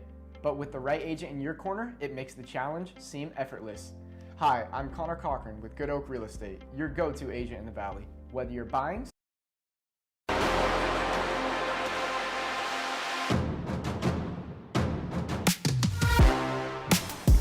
back for second half action on the River. Restarted with the Riverhounds here in the 46th minute. Finally up and running here in Pittsburgh at Highmark Stadium as Phoenix wins a long ball, and Rafael Shihas claims playing a ball down the far side touchline. Stella Senge watches that one drift out of touch for A2 and crew. An early possession given away, but here that makes you a little upset. Yeah, that's not a good way to start the second half. And even though, you know, I go back to last week, Pittsburgh against Monterey. Monterey did it the exact opposite. They went out flying. They wanted to try to get a shot off. And Rising again, good attempt to continue to sit back and defend. Well, we'll see if that changes at all. Rakowski ushering everybody forward as Potmar Boy watches the ball trickle over the end line, and it's a goal kick restart here for Phoenix and crew. Augie Williams, once again, the aggressor. He's been active all night long, and they're going to try to find a way, or they have to try to find to solve the problem that is that pressure that he's been applying all night long, because it has been ferocious. Yeah, it hasn't been good overall, but you know, Williams, the guy that scored 9 goals in the USL Championship regular season, is a guy that likes to motor his way through. Has some experience playing Phoenix Rising too with Charleston. Was a big guy in the 2023 USL Championship final that year. That 2023 USL Championship final triumphant for the visitors. That was Phoenix that night. And it felt like just one of those games that was meant to be, all the way down to the fact that they missed their first 2 penalties, and then Rocco Rios Nova, the starting goalkeeper at the time, saved 3 straight penalties en route to the first ever franchise title. It's the reason why there's a star above the crest today, trying to find a way to get back to that. But we talk about all the time the standard of excellence in the championship. Phoenix was not a home playoff team during that 2023 USL final run. In fact, they played every single game on the road. Road Warriors, 4 straight on the way to their first ever victory, and it took winner after winner after penalty save after penalty save, an all-in effort, just one of those meant-to-be destiny-filled runs for Phoenix. Something that the state doesn't really enjoy all that often. A rare victor in the Valley of the Sun. 0-0, 48th minute. Marboy plays one back for his goalkeeper, and the German Patrick Rakowski rolls the left foot over the ball and plays to the left for Rafael Shihas. Shihas now moving towards that left half space, slicing the ball up and over into the night sky, trying to find the chest of Ryan Flood and crew, who gets thrown to ground, and it's not ruled at all until finally blown dead there by the referee. Initially play on. Darius Johnson wanted the more advanced throw-in. Instead, it's a free kick.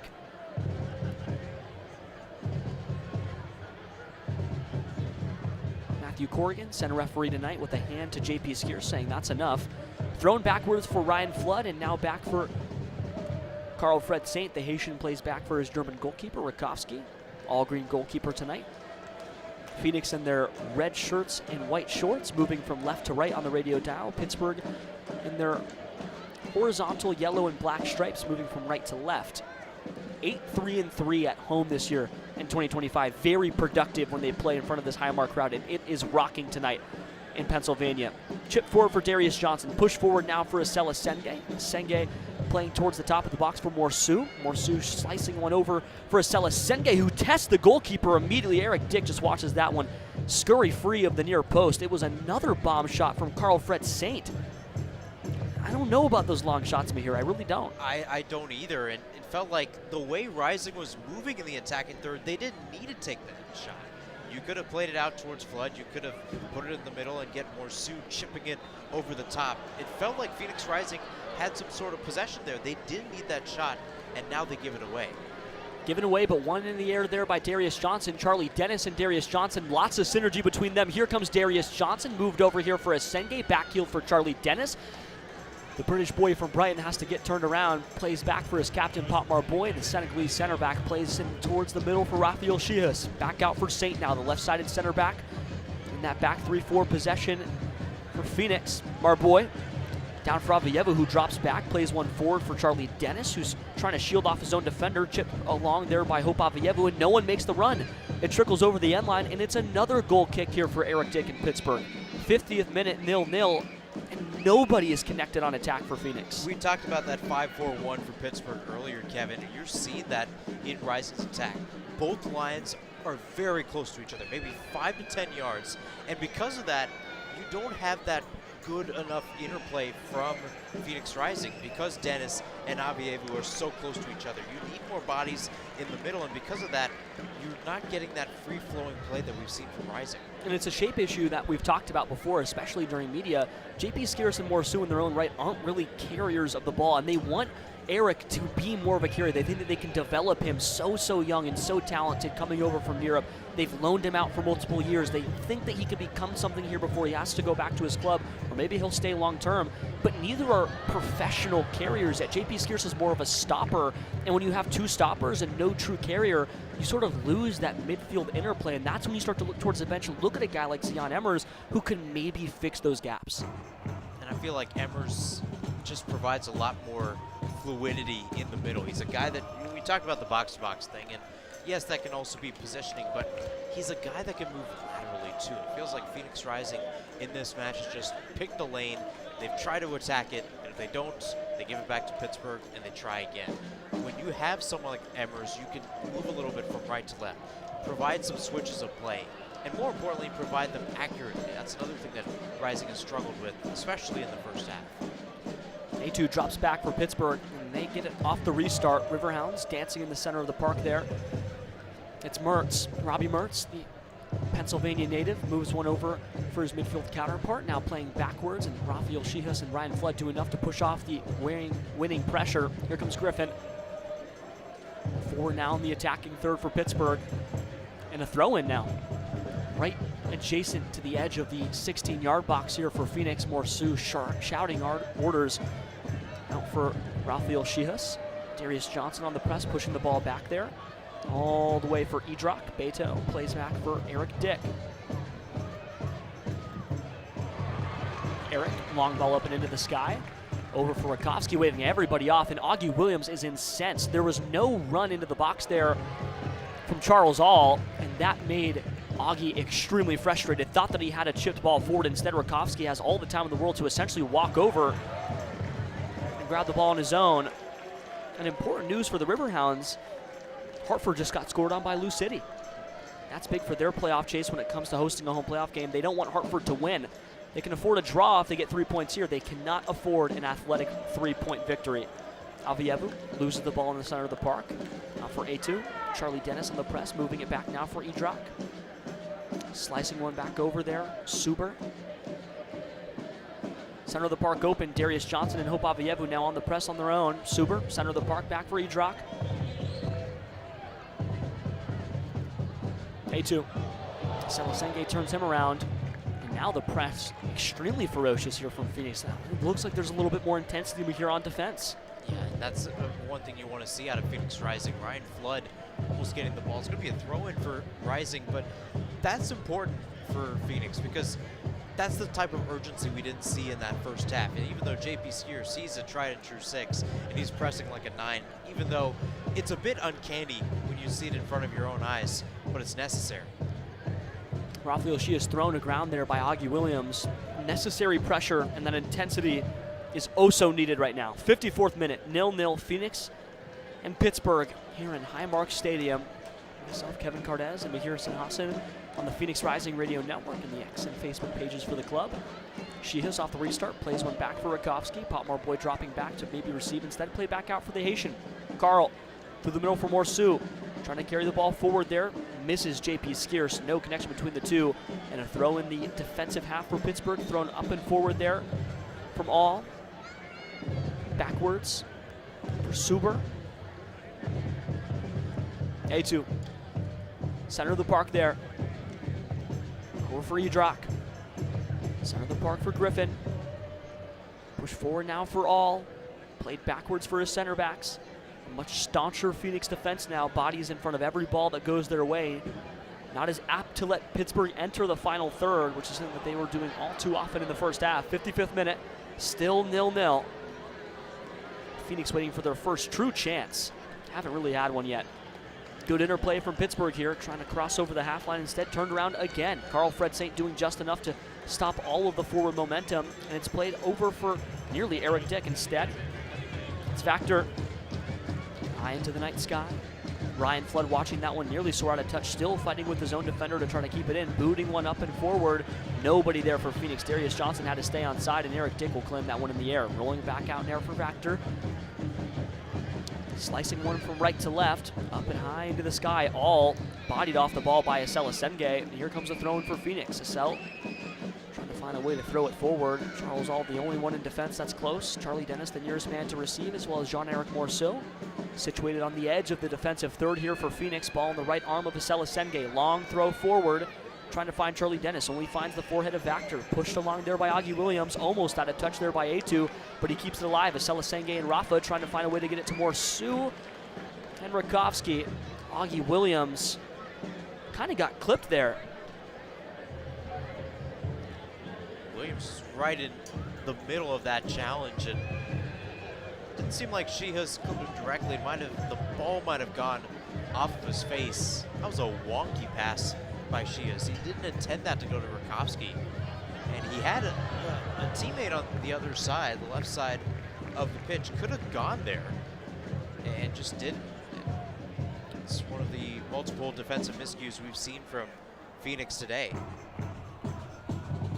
It's been a fairly disjointed evening on the river for Phoenix. Marboy with the restart. The captain sends a long ball up and over, trying to find the chest of Charlie Dennis, pushed along there by Vactor. Here comes Darius Johnson, and JP Skiers almost got the ball free. Charlie Dennis watching the ball ping pong between heads for Pittsburgh, and now Charles All has the ball, stopping on the half turn, thrown to ground by Charlie Dennis. A strong shoulder and a strong check from the forearm there of Charles, and he's not having any of it. Charlie Dennis trying to say, hey, I didn't mean it. What do you think's being said in this huddle right here, Mahir? Because I think it's going to be things like, hey man, nice hair. Good cleats. What made you choose the number 12? You both did, right? Well, I chose it because my favorite number is 12. Your number can't be 12. That's my favorite number. It's a common thing to argue about. Just pleasant conversations. Charlie Dennis and Charles are done exchanging pleasantries. Couldn't really tell if a card came out of the pocket. Wouldn't be shocked if there was. We'll get an update on the feed soon. Said the ball stops with Edrock.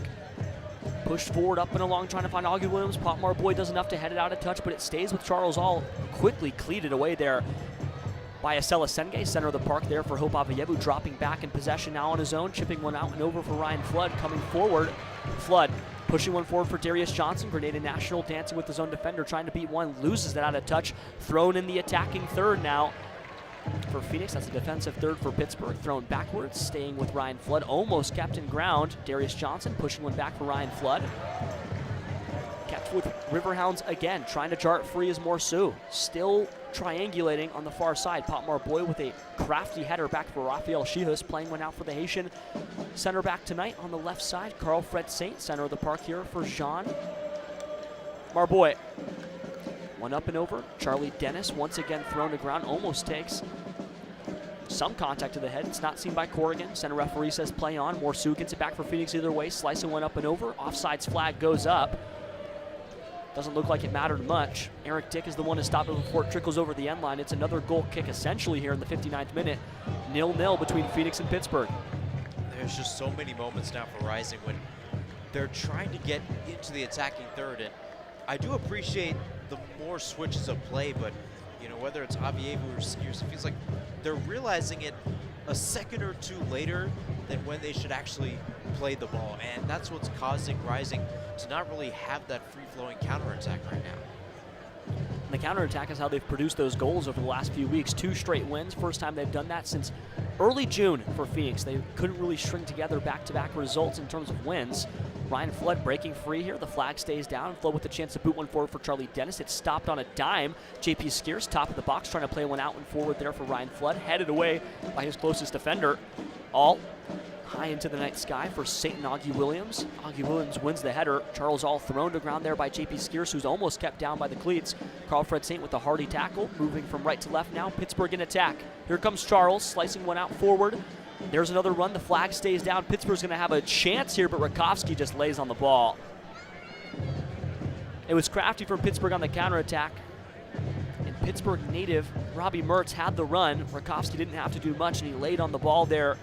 The German number 1 in the 60th minute keeps it 0-0. Still nothing for Phoenix.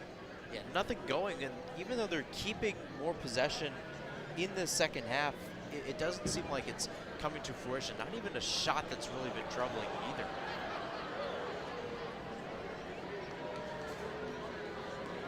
Bodies on the ground for Pittsburgh. Center back Factor gets thrown to ground.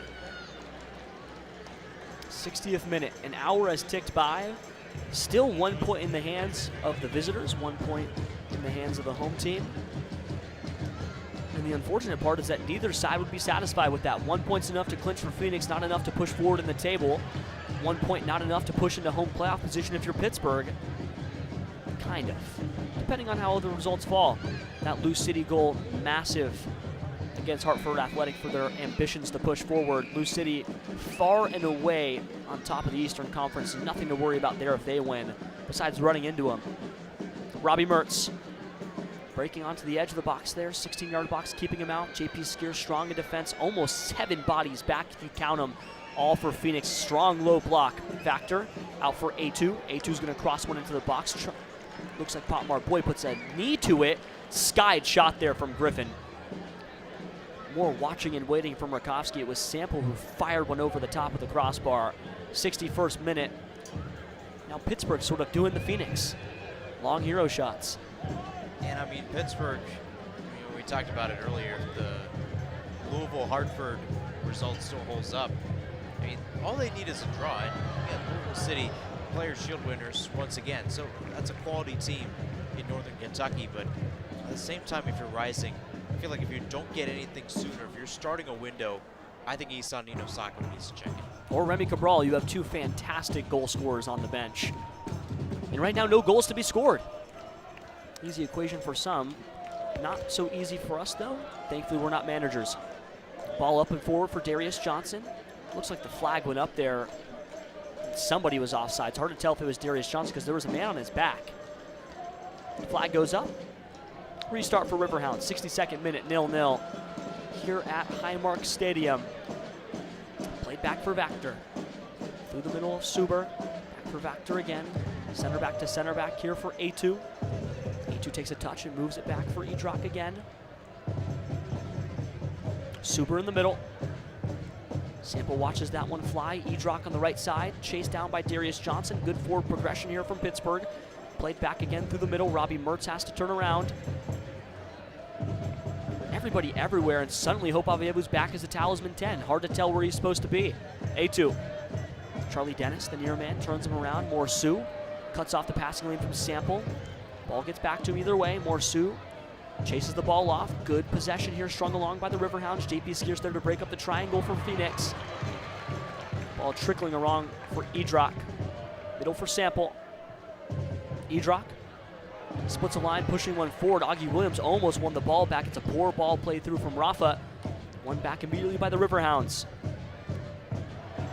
Long ball over the top. Rafael Shihus watches that one, and he pushes ahead to it. Ryan Flood keeps it just in touch. Good work there from the left back. Turned left wing back. Turned sort of everything in 2025. He's played center back. He's played as a left wing back. He's played as a striker overseas. He can probably do anything. They like his rocket of a left foot. Sometimes a free kick, set piece taker. Man of many talents, Ryan Flood. Also born in Arizona, not a bad fact. Sample, center of the park for Pittsburgh. 64th minute, 0-0. Slice ball forward, good possession here from all. Charles chased off the ball by Charlie Dennis, and Ryan Flood does enough to track back. Throw in deep in the attacking third here for Pittsburgh. Situated parallel with the 8-yard stripe here. Fancy footwork from center referee Matthew Corrigan. Pushes the ball to the video board, now making the run back. It'll be Robbie Mertz who defers to his teammate, hands the ball off here.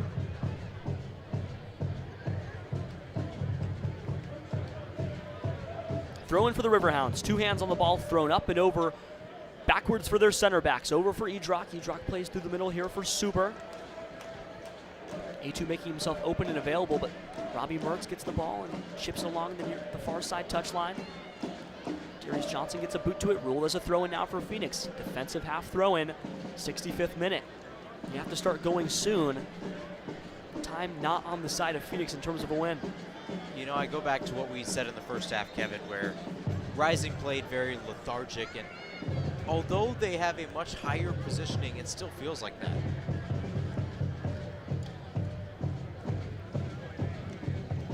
They provided so many opportunities towards the attacking third. The problem is Pittsburgh's defense has been there for all of them, and those hero shots we saw in the first half have just not been there either because they're trying to be a bit more tactical.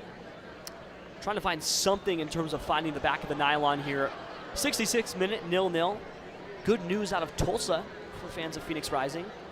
They're up 1-0 early on the switchbacks. We talked about it earlier. The moment that a game ends in anything but a win for the switchbacks, for Lexington, for Orange County, Phoenix is in. They clinch. A2 down the line from All. A2 through the center of the park for Sample. Turned around by Morsu. Morsu watches that one find Edrock. Sample chipping forward. Selasenge gets beat, and there's a strong boot and a foul. We'll see if a point to the spot comes.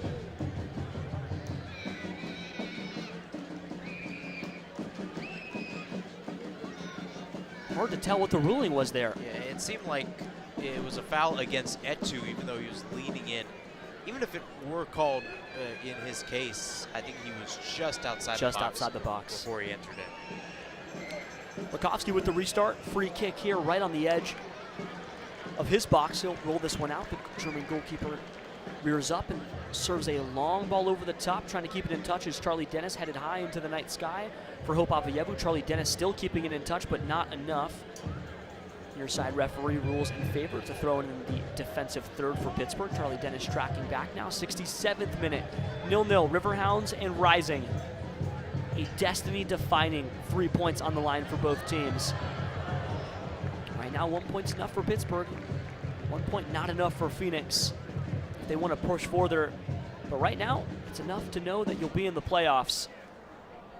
Augie Williams, hold up play there. Charlie Dennis thrown to ground. Morsu in the area. Augie plays one back for Sample. Sample on the run now for A2. Everybody crashing forward for Phoenix and the Riverhounds. A2 serving one into the center of the box. Augie Williams puts a boot to it. Kept out a touch there from Rafael Shihus. Still with A2. Still 0-0. 68th minute.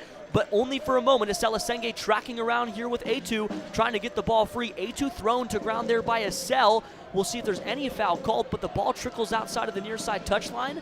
No foul, no goal, no true shot. And in the 68th, more heroics on the goal line from Rakowski and a little bit of help.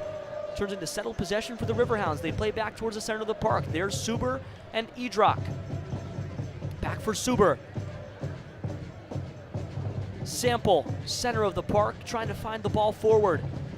Moving it over for Edrock, played back for the center backs. Now the Phoenix shape growing and expanding as they try to cover all their gaps in the defensive half. Heart-stopping moment. Here comes more. Pittsburgh serving one into the center of the box. Shihus moves it away. Good clear there from the center back. Charlie Dennis on chase. Brian Sample thrown away there by Charlie Dennis. Ball moved back for A2. A2 moving into the space, trying to find the box, shooting towards that far post. Here comes Augie Williams, trying to keep it in touch. He will. Goes off the left side of Ryan Flood. Corner kick on the way for the Riverhounds. Non-stop action, and none of it is positive for Phoenix. Yeah, right now Pittsburgh's just been hammering the box for Phoenix Rising. Another decent chance for Augie Williams. Just couldn't square it. More importantly, couldn't get the pace on it as she has cleared it away. He's been all around the pitch so far, Kevin. And it was a similar situation against Monterey Bay. Didn't really get that much traction in the first half, but man, when he got a touch, it was dangerous. Eventually got a goal. A deep breath from Robbie Mertz on the far side corner flag, serving a corner towards the center of the box, trying to find the head of us, and almost in. Apologies, that was a strong header there. It looked like it was Edrock. Rakowski leaping high into the air, manages to claim that one just inches away from the crossbar. Dangerous, dangerous, dangerous from Pittsburgh. Disjointed for myself. Carl Fred Saint. Long ball, trying to skip a line, finds nothing but the boots of the Riverhounds again. Here comes Robbie Mertz, chipping one forward for Augie Williams, center of the box. Rakowski watches that one glance outside of the far post. We'll see if that's a corner or a goal kick. It looks like Rakowski's going to call for it, and that's going to be a goal kick. Augie Williams literally ran to the near side corner flag, asking for a corner kick. Not given. Matthew Corrigan says, not today. Rakowski in the 70th, tracking the ball back towards his box. ushering everybody forward. This long ball over the top style has not worked for them so far, Mahir. It hasn't worked, and more importantly, we're almost 70 minutes through. No changes right now for Papanuka. Seems like he's very content with the 11 that is currently out on the pitch. And even though they have faced some struggles today, he's just focused on getting a point. I think that might be the motive we're seeing right now from the Phoenix Rising coaching staff. First time in a while, Mahir, neither side has made any substitutions, and we are into the 71st minute. 20 minutes to go, 0-0 between Phoenix and Pittsburgh. Both sides fighting for their lives in different senses. Asenge, one touch back for Morceau, thrown over the top there for Avievu and Darius Johnson, trying to win the header in the sky. Pushed away there for Asela Senge, chesting the ball down, trying to send a boot. Volleyed high into the sky, nowhere near anywhere for the woodwork. Asela Senge, Cameroonian lone man, thought he had a volley? Hard to tell. There's zero reasoning behind that play, Kevin. I mean, Asenge, credit him for the challenge, but you know, a guy that's played center midfielder and center back in a much more difficult position, using his words tonight. But overall, I mean, you have so many options. I mean, I understand you've got two Riverhounds in front of you. You don't have to pull that shot. Charlie Dennis booting one high into the night sky. Darius Johnson watching that one go all the way over for Eric Dick. Check from the center referee to make sure that everybody stays on sides. Everybody did. Sample. Back for Vactor. Through the middle for Suber again. Potmar Boy, his boots find the ball. Suber over for A2. Long ball over the top, trying to find the run of Augie Williams. Potmar Boy does well to deal with him. Morceau thrown to ground in the center of the park, chested down there by JP Skiers, and it's a poor pass there for Asela Senge, thrown in the attacking half now for Pittsburgh. A2, two hands on the ball up and over his head.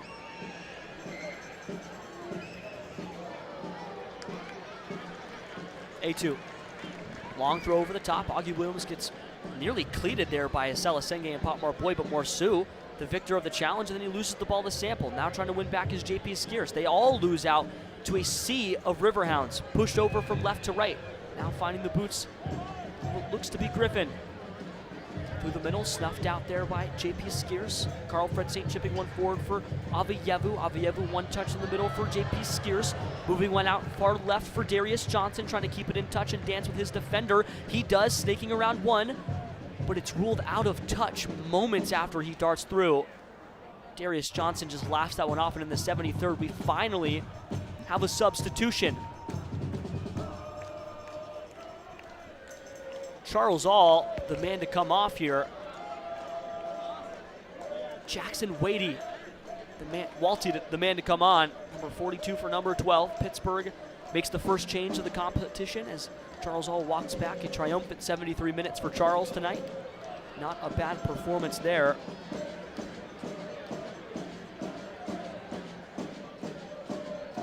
Jackson Walty, 25 years old, out of St. Augustine, Florida. Came over from Colorado Rapids too. Doesn't have a goal so far in 2025 in championship play. That's important to note. Swapping out for that midfield position.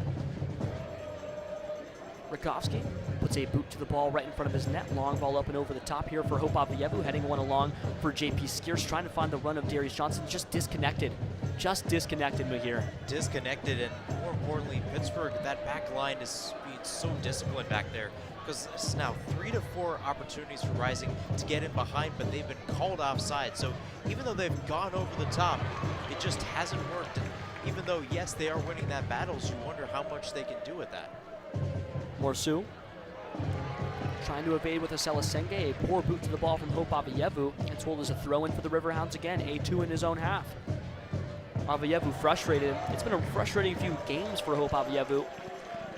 The boy from the Ghana at one point led the USL flat out in assists and was tied 3 ways with guys like JD Torres. Now just trying to find a way to perhaps assist or score what would be an all-time winner on the hunt for a home playoff game at 38th and Washington. 75th minute, 15 to go, 0-0 at Highmark Stadium between Phoenix and Pittsburgh Riverhounds. Avievu on the press, trying to turn the ball around there for the Riverhounds. He gets it. Edrock with the ball now, drifting into the center of the park, breaking over the half line, sending a slicing ball from right to left over for A2. A poor touch goes out of play. That's important for Phoenix. Now the restart for Asela Senge. We'll see how fast they move. feels like there's just no urgency for them right now, and both sides need to score. A bad one-touch pass from Charlie Dennis, and Acela Senge watches it trickle out of touch. Throw in now in the attacking half for Pittsburgh, given right back to the Riverhounds. A2. Thrown over for Walty. First touches of the night. It's a one-touch pass back for A2, now played over for center back pairing. Suber over for Edrock through the middle here for Robbie Mertz. Thought he had a run. Mertz turned around there by JP Skiers. Now JP Skiers turned around by Robbie Mertz. Mertz dancing, trying to find a cross into the box. We'll see if he can chip one forward. Puts on towards the corner of the box. Can't quite find through the edge. Is Pittsburgh Riverhounds chipping one forward. Potmar Boy. Ball still loose. Here comes Sample putting a boot to the ball. It's cleared away now by, look to be Morsu. Still active. Thrown to ground is Morsu. Wanted a foul. Center referee Matthew Corrigan just puts two hands on his hips. And it's ruled as a corner. Phoenix watched the ball trickle over the end line. Ryan Flood thought that it was last touched by Pittsburgh and just conceded another free corner. Second time that's happened tonight here. Just simple things like that are not going to help out Phoenix Rising in the future, whatever it may look like next week. This is essentially in ways, especially if this result holds a tune-up to what we're going to see next week. And right now, I mean, obviously, this may not be the 11 we're going to see, but this is big. 10th corner of the net on the way for Pittsburgh. Served low, booted along there by Potmar Boy, headed out of the box for the captain, Darius Johnson on the press, but it's retained there by the Riverhounds. Through the center for A2, splits a ball over for Walty. Charlie Dennis coming over to assist in defense. Push down the line. Walty again. Jackson turned around right. Charlie Dennis slicing one from left to right. Finds the head of what looked to be JP Skiers. Can't quite get to Hope Avayevu. Turned around again. Sample through the middle for Suber. Back for Jackson Walty. Clipped to ground there by Avayevu. Foul ruled in favor of Phoenix. Phoenix hasn't kicked a single corner kick tonight. Not one. Nope. Wow. Well, we asked for strikers. We said, maybe Sacco, maybe Cabral. How about both? Isan and Remy both entering the fray at the same time. It looks to be for Hope Avayevu and Darius Johnson. So somebody's going to drift out wide. You imagine it's going to be Isan Sacco. Remy Cabral likely as the pure 9 through the middle. Pamodoka, two hands for Hope Avayevu. It inspired 78 minutes for Hope, but not what they wanted. Wasn't able to really connect with the front three the way that he wanted to, or more so just the front two. Played back and restarted for Pittsburgh. Remy Cabral and Isan Sacco now out. Looks like to be Remy Cabral is the pressing trigger. Isan Sacco out wide right. Charlie Dennis maybe dropping in behind. We'll see what the attacking shape looks like. A2 plays through the middle for Sample. Booted out by Potmore Boy. Goes out of touch there. Riverhounds throw in the attacking half. A2. Near side touchline. Plays one back here. Over for Edrock. Factor from Edrock right through the middle for Sample. Chips one along through the middle. Back for Sample again. More connected play, but well done for Rafael Shihus, who has a chance to play one out wide, but he boots one long for Isan Sacco. Sacco's in through the back, but it's clipped away. Didn't take the shot early enough. Beautiful work there from Vactor. It's a throw-in dangerously in the attacking third for Phoenix, but Sacco took too long on the ball. Couldn't quite fire off the shot. And the fleet-footed flying French striker couldn't put a quality shot on the net. Mahir's so frustrating when the first real chance doesn't even turn into a shot. Yeah, it's so tough. And Sacco maybe watched the ball bounce 3 times before he officially shot it. And it was just so weird because he could have taken a touch, maybe try to control it. You could juggle it. Is it easy? No, but you have to get something off in that moment.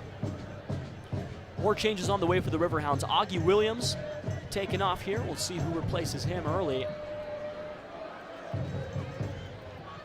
Looks to be Bern Jackson, who comes on. Luke Biasi as well, taken off the pitch here. Placed by Perrin Barnes. So 2 more substitutions for the Riverhounds. Augie Williams taken off. He's been a pest all night long, but being a pest for 80 minutes can be kind of tiring. Throwing the attacking third backwards for Pop Marboy. Plays one out for Rafael Shihus. Slicing one forward for Sacco, who manages to stay on side. Tracking back, but it's swept up again by the Riverhounds. Goes out of touch again here for Phoenix. Throw in on the near side touchline. Attacking third for Phoenix. Acela Senge ushering for somebody to get free. Sacco and Charlie Dennis playing, trying to find the ball. Charlie Dennis breaks free. Charlie Dennis now in the box. Charlie Dennis chipping one forward, only for Morsu, trying to find top bins. Finds the woodwork. Now still free for Ryan Flood. Headed along into the center of the box. Can Phoenix put anything on the nylon? JP Skiers finds a header high into the night sky, trying to maintain possession. Sample nods one free and forward. Carl Fred Saint, the Haitian, back for Rafael Shihus. Rafa, center of the park. Moves one to the right for his captain, Pop Marboy. Senegalese center back chipping one through the middle, trying to find JP Skiers. Poor touch taken there, and the Riverhounds almost get the ball back for their own. Still back for Carl Fred Saint. Boots of the Haitian again. Back for Rafa once more. Same exact progression.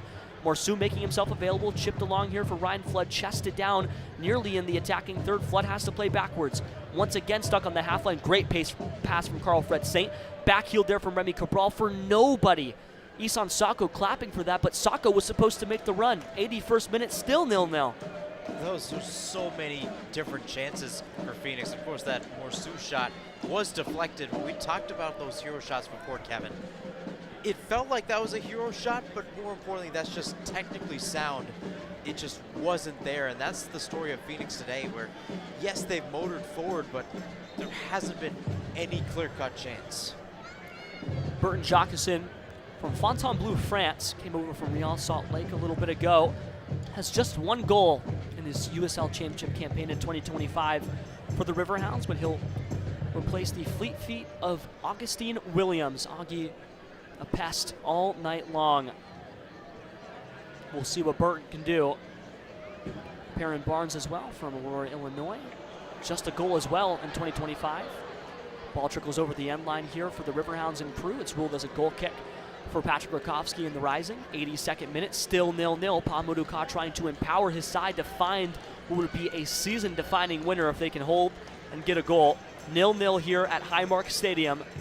Kevin Cardez and Mahir Sinhasa on the Phoenix Rising Radio Network, Phoenix Rising's X and Facebook pages. Rakowski puts the ball on the right side of his 6-yard box. A slow run-up and a long ball over the top again, trying to find a hero moment. Chested down there by Charlie Dennis, headed high into the night sky for JP Skiers. JP wins the header. Isan Sacco trying to find the ball on his own. A2 watches it sky out of bounds. Can't get kept in touch. Thrown forward there for Sacco. Instantly for Remy Cabral, but there's a man down. It's JP Skiers. Skiers went flying through that challenge over the top of his defender. I was surprised that was not called a free kick for Pittsburgh, Kevin. Skiers going all out for his team to win the aerial duels. He's been nicknamed the target for pockets this season. Even though he wasn't targeted on that play, he was definitely trying to target the ball forward. Play backwards from our boy for Rafa. It's been a while since we called JP Skiers the target, but for a while it felt like his forehead was on everything in the box. Headed down by Pittsburgh, ball still free in the center of the park. Morsu slides a ball over from our boy. Good touch and a great instinctual pass there from the Frenchman. Through from Rafa. Rafa up and high into the night sky for Remy Cabral. Loses the header out to a sea of Riverhounds. Again, ball back with Pittsburgh on that far side. Trying to slice one forward. Carl Fred Saint boots one high into the night sky for Phoenix. Forward motion now. Nodded along for Isan Sacco. Stopped in motion as Remy Cabral thought he would have a chance on the net. 84th minute, still 0-0. Now Riverhounds get to restart. Pushing slowly forward as Pittsburgh, stuck in their own half though into their own right. Phoenix still trying to find that chance. That curler, hard to wonder what would happen if that wasn't deflected, because it hit the woodwork pretty hard. Or so stinging it. Edrock through the middle there for Griffin.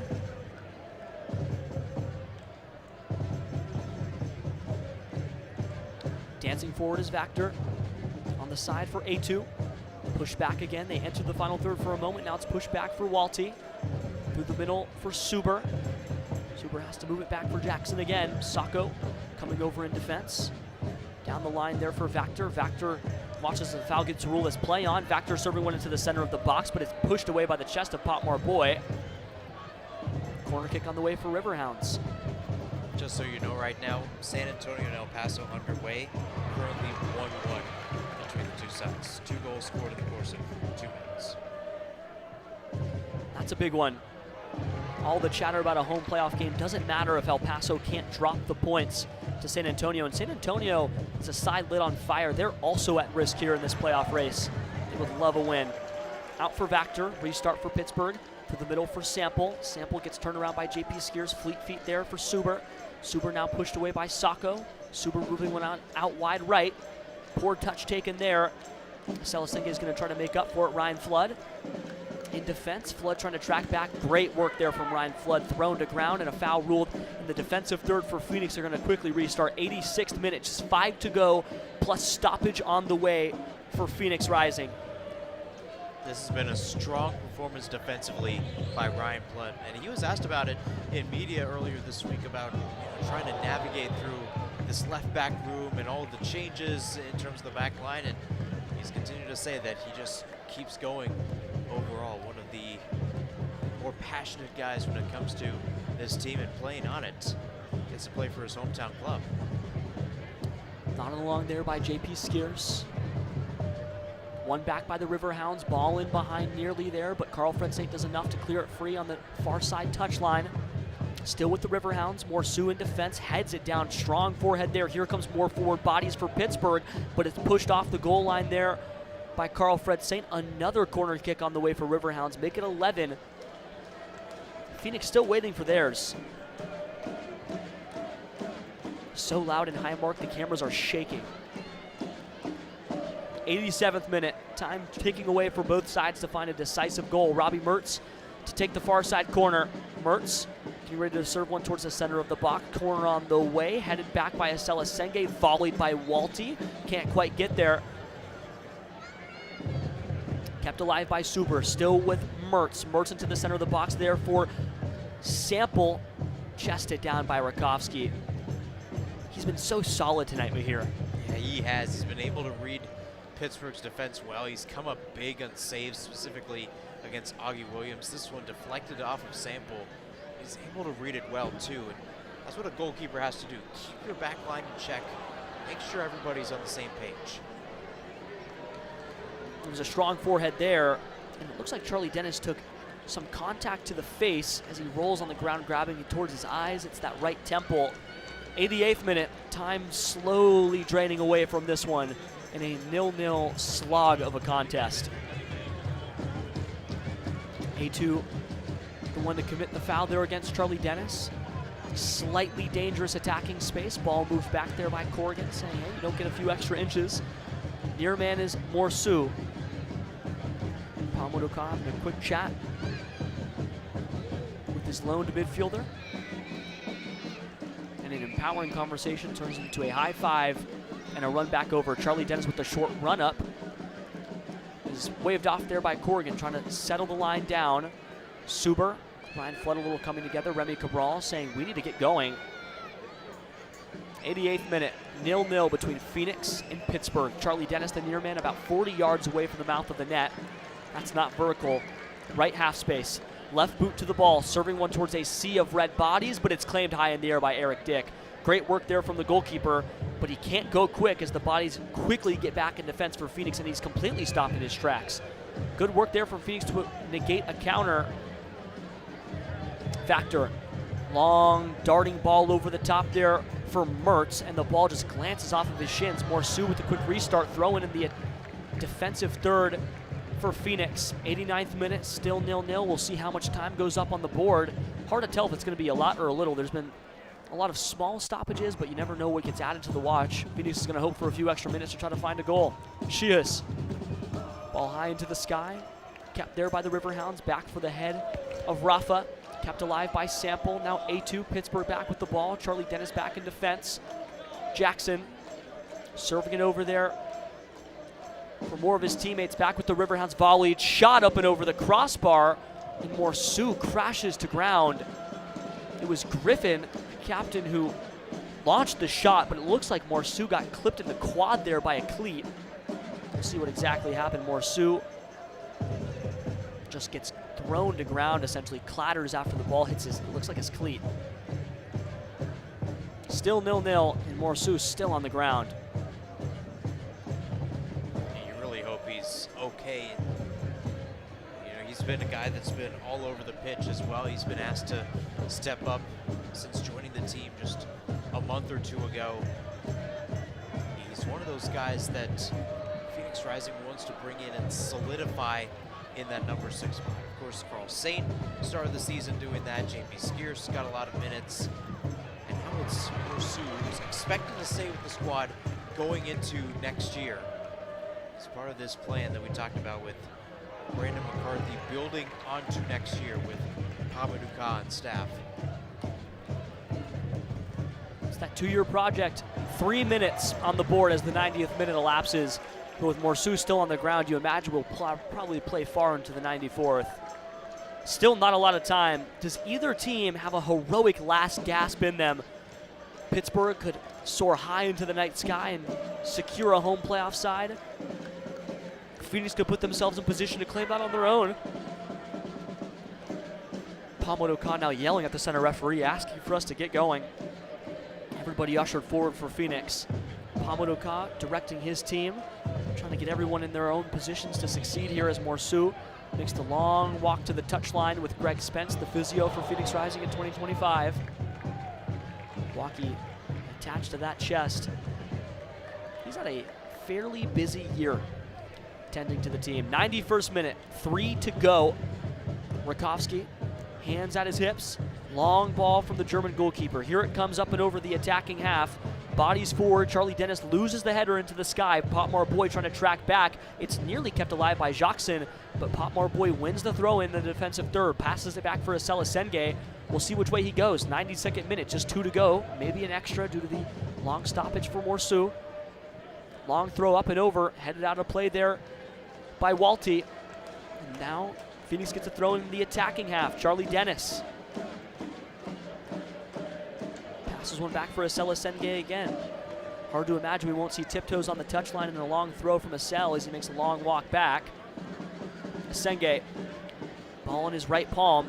Long throw up and over, trying to find Charlie Dennis again, trying to nod forward. Throw in ruled in favor of the Riverhounds. Charlie Dennis can't believe it. A2 just does enough to watch the ball glance off of the back of Charlie. 92nd minute coming to a close, just 1 to go here on the road. We start a little too fast. Robbie Mertz passes back again for Vactor. Riverhounds with a throw in deep in their defensive third. Mertz. Ball gets started away by Remy Cabral, but only as far as the teammate there. Rafael Shihus wins the ball back. Morsu pushes one forward. One back by the Riverhounds again. Forward motion and a counterattack on the way for the Riverhounds. Here comes the crew.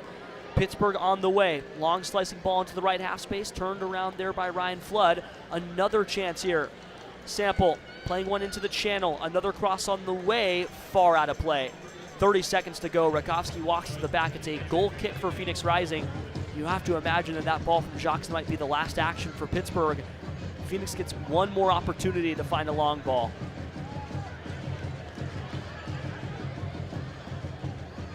0-0. Riverhounds and Rising.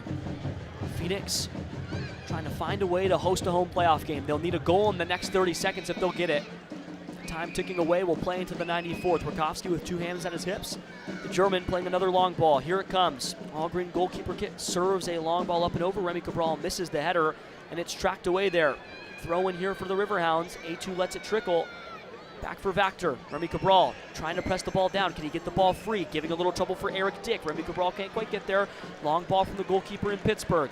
Nodded forward by Asela Senge. Still with the Riverhounds. No whistle yet. Pop Marboy heading one forward. Charlie Dennis and JP Skeers in the center of the park with Morsu. Kept alive by Charlie Dennis. Booted forward here for Sacco. Can anybody get to the ball in time? Pushed away by Vactor. JP Skeers on the heels of the ball.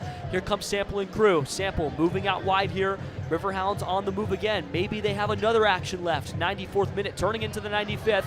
Played backwards. At some point the whistle has to blow. No check to the watch yet. Sample plays another one back. Sample back for Vactor. Finally a look towards the right wrist of Matthew Corrigan.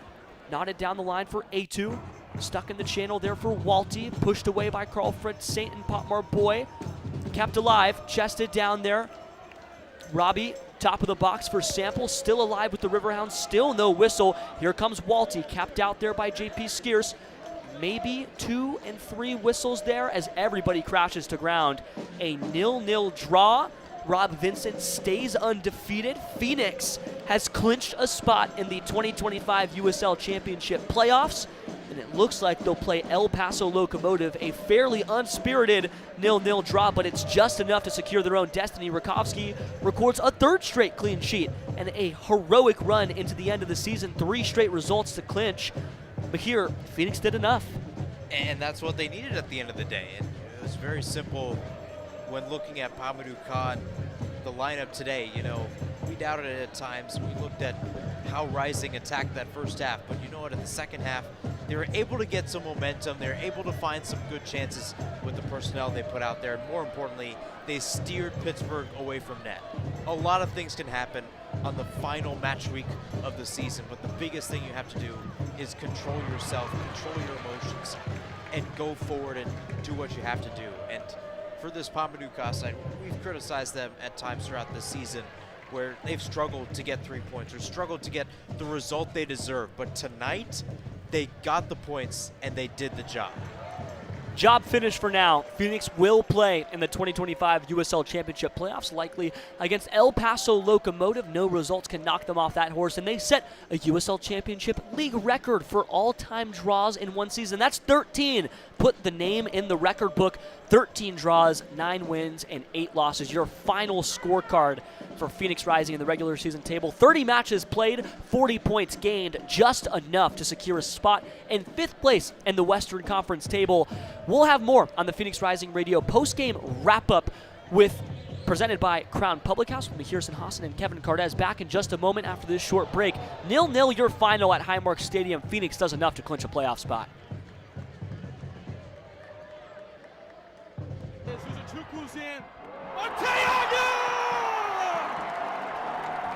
You're listening to Rising Radio, home of the 2023 USL champions. Bliss and a burst of red smoke. Phoenix Rising, our home. Welcome to 38th and Washington. Stick around for more as our broadcast continues.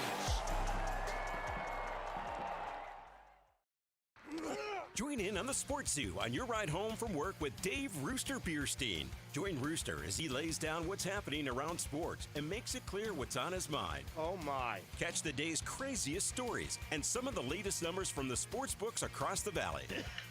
The Sports Zoo with Dave Rooster Bierstein. Yeah, I think that's kind of a wild option. Weekdays 5 to 6 p.m. on KDUS AM 1060 and on the KDUS 1060 app.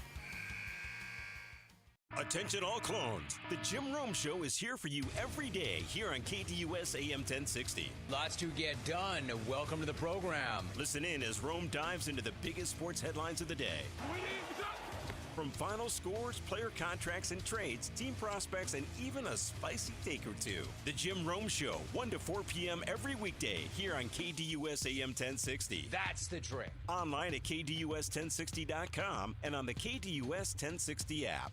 James Out West, your home for sports down here in the desert. Join James and Pat the Stat Guy as they recap the weekend and dive deep into the numbers for the NFL, NBA, college sports, and more. That's 5 seasons of 1,200 yards. Player stats, team numbers, and contracts are just the start of the discussion for James and Pat. He started 815 career games. He threw 749 complete games. There's no hiding when it comes to stats. It's James Out West every Monday night from 7 to 8 p.m. right here on KDUS AM 1060 and on the KDUS 1060 app. Each day at work just dragging on. Get your sports fix on the lunch break. Join Chris Schubert and producer Evan live as they give their local perspective on the world of sports. Baseball, football, and basketball. Everything has a home on their plate. It's the lunch break with Chris Schubert, live Monday through Friday, 11 a.m. to 1 p.m. on KDUS AM 1060, on the KDUS 1060 app, and KDUS 1060 on YouTube. Buying a house can seem almost impossible, especially today. But with the right agent in your corner, it makes the challenge seem effortless. Hi, I'm Connor Cochran with Good Oak Real Estate, your go-to agent in the Valley. Whether you're buying, selling, or investing, I'm here to guide you every step of the way. Because finding the perfect home shouldn't be stressful, it should be exciting. Call 480-688-3200 today. Again, that's 480-688-3200. Let's have the conversation. Hey Phoenix Rising fans, this is Discount Tire, your hometown tire retailer and trusted partner on the road for over 65 years. We know it can be overwhelming when buying tires, but we're here to help. Our online tire buying guide, Treadwell, makes finding the right tires simple. Just plug in your vehicle, location, and driving habits, and Treadwell will give you unbiased, personalized recommendations based on your needs, not based on price. Inviting, easy, and safe. Just how tire buying should be. Shop tires with Treadwell at discounttire.com. Let's get you taken care of. Time for one last kick of the ball on tonight's match. It's Rising Radio postgame wrap-up on the Phoenix Rising Radio Network.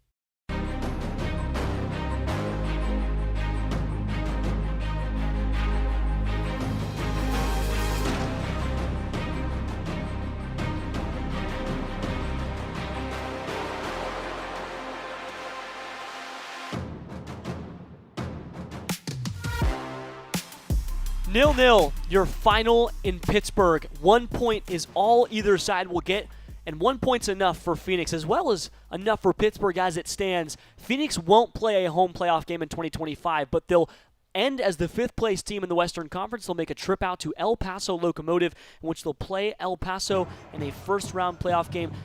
Both times that they have played El Paso in championship play, tied. And in the Jaeger Cup, it went to a shootout in which Anthony Capatillo, at 15 years old, converted a winning penalty for Phoenix Rising. So no clue what's going to happen on the road in El Paso, but let's talk about the game at hand first, Mahir, on the Phoenix Rising Radio postgame wrap-up presented by Crown Public House. It wasn't fairly inspiring, but it was just enough to control their own destiny. And of course, as luck would have it, San Antonio is now winning against El Paso Locomotive. So a lot of thinking about what could have been, but for now, they're in the playoffs. And that's the big thing for this Pa-Manuka side. You know, we look back to last year, right, and everything that happened, good, bad, and ugly. You bring in Pa for moments to turn this club around, for this club to regain some confidence within themselves and to transfer that out into the community. And the first goal was to make the playoffs and make it as a higher seed than last year. And I mean, they'll have to go on the road again. El Paso is going to be a tough test, but at the end of the day, a fifth seed is not bad. And you know, it's as simple as getting a win, whether that would be tonight or in multiple games this season, specifically that stretch where they had multiple draws. And this is a team that's hosting a playoff game. And that, I think, when you look at the long-term plan for Phoenix Rising, is a win for Pa-Manuka, that technical staff, and the front office. It's not perfect. It's not perfect in the long stretch, but it's something that plants a seed going forward for this Rising side. Now what they can do, similar to what they did in 2023, is show the USL Championship what they're capable of doing. They've been a very positive team when they go on the road. And even though we take a look at the league record 13 draws don't win you stuff in the USL Championship playoffs, but penalty shootouts get you to the next round. So if this team knows how to play the long game, as they've done multiple times against El Paso, they could have a chance for success.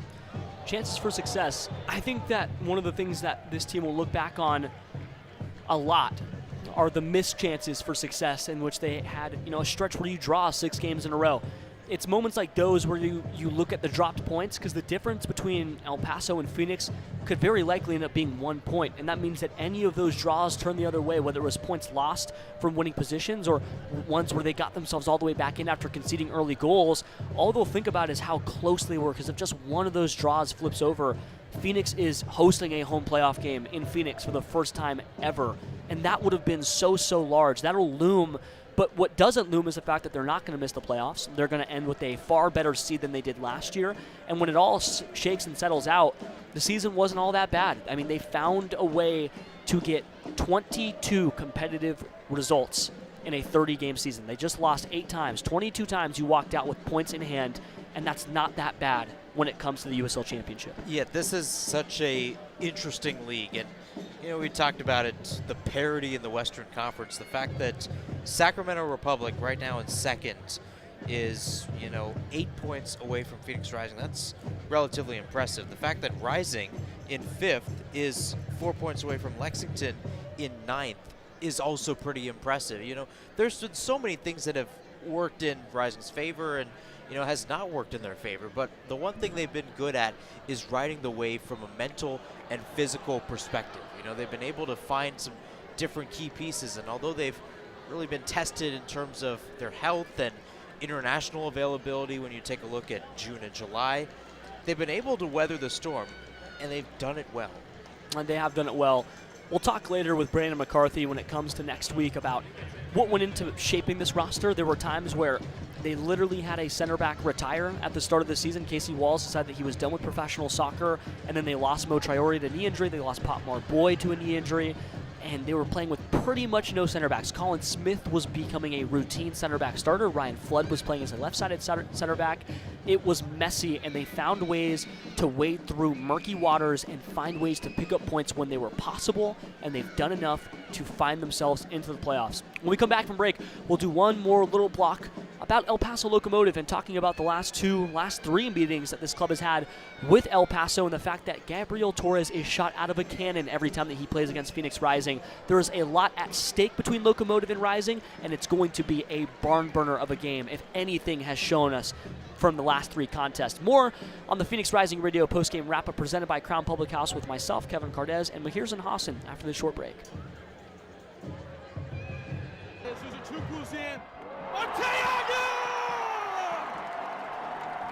You're listening to Rising Radio, home of the 2023 USL champions. Bliss and a burst of red smoke. Phoenix Rising, our home. Welcome to 38th and Washington. Stick around for more as our broadcast continues. Join in on the Sports Zoo on your ride home from work with Dave Rooster Bierstein. Join Rooster as he lays down what's happening around sports and makes it clear what's on his mind. Oh my. Catch the day's craziest stories and some of the latest numbers from the sports books across the valley. The Sports Zoo with Dave Rooster Bierstein. Yeah, I think that's kind of a wild option. Weekdays 5 to 6 p.m. on KDUS AM 1060 and on the KDUS 1060 app. Attention all clones. The Jim Rome Show is here for you every day here on KDUS AM 1060. Lots to get done. Welcome to the program. Listen in as Rome dives into the biggest sports headlines of the day. From final scores, player contracts and trades, team prospects, and even a spicy take or two. The Jim Rome Show, 1 to 4 p.m. every weekday here on KDUS AM 1060. That's the trick. Online at KDUS1060.com and on the KDUS 1060 app. James Out West, your home for sports down here in the desert. Join James and Pat the Stat Guy as they recap the weekend and dive deep into the numbers for the NFL, NBA, college sports, and more. That's 5 seasons of 1,200 yards. Player stats, team numbers, and contracts are just the start of the discussion for James and Pat. He started 815 career games. He threw 749 complete games. There's no hiding when it comes to stats. It's James Out West every Monday night from 7 to 8 p.m. right here on KDUS AM 1060 and on the KDUS 1060 app. Each day at work just dragging on. Get your sports fix on the lunch break. Join Chris Schubert and producer Evan live as they give their local perspective on the world of sports. Baseball, football, and basketball. Everything has a home on their plate. It's the lunch break with Chris Schubert, live Monday through Friday, 11 a.m. to 1 p.m. on KDUS AM 1060, on the KDUS 1060 app, and KDUS 1060 on YouTube. Buying a house can seem almost impossible, especially today. But with the right agent in your corner, it makes the challenge seem effortless. Hi, I'm Connor Cochran with Good Oak Real Estate, your go-to agent in the Valley. Whether you're buying, selling, or investing, I'm here to guide you every step of the way. Because finding the perfect home shouldn't be stressful, it should be exciting. Call 480-688-3200 today. Again, that's 480-688-3200. Let's have the conversation. Hey, Phoenix Rising fans. This is Discount Tire, your hometown tire retailer and trusted partner on the road for over 65 years. We know it can be overwhelming when buying tires, but we're here to help. Our online tire buying guide, Treadwell, makes finding the right tire simple. Just plug in your vehicle, location, and driving habits, and Treadwell will give you unbiased, personalized recommendations based on your needs, not based on price. Inviting, easy, and safe. Just how tire buying should be. Shop tires with Treadwell at discounttire.com. Let's get you taken care of. This is the Rising Radio post-game wrap-up on the Phoenix Rising Radio Network.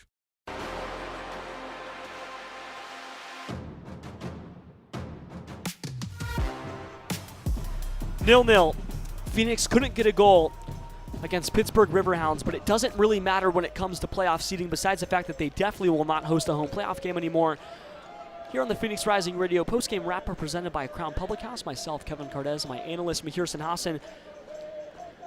Viewers of, I'd say, a soccer game was played tonight. It was one of the games of all time, and now we'll get treated to hopefully the complete opposite, because Phoenix will make the trip to El Paso and play Locomotive in what will be their fourth meeting so far in 2025. They cannot evade these guys, and not one game has ended in anything but a tie. Yeah, and more importantly than it ending in a tie, it's been high-scoring games. The Jägermeister Cup, 2-2 draw. The first league match in El Paso, a 4-4 draw. The match in Phoenix, 3-3. I mean, these guys score against each other. When Pamadou Ka was asked before the league match in Phoenix, what happens when you play these guys? And he says, well, both sides just forget to defend at times. You know, they put in a good line and the offense just eclipses both sides. And that's what we've seen from, I think, both teams when it comes to their makeup. Obviously, Phoenix Rising with a much better offense when you look at Remy Cabral, Isan Sacco, Charlie Dennis, Darius Johnson. I mean, those guys can be lethal at times. And despite making it through today, that's what we've seen over the past few weeks or so. But obviously their back line and their defense has gotten better as well. And that's the number one thing I want to see out of Phoenix when they do go to El Paso is I want to see how their defense reacts. I want to see how they remember to defend in big moments. And El Paso's currently down 3-1 to San Antonio right now. The same thing can be said for them too. You know, as much as we talk about the defenses and the offense, these two always get in a slugfest against each other. So it's going to be a matter of pure will when it comes to deciding a winner.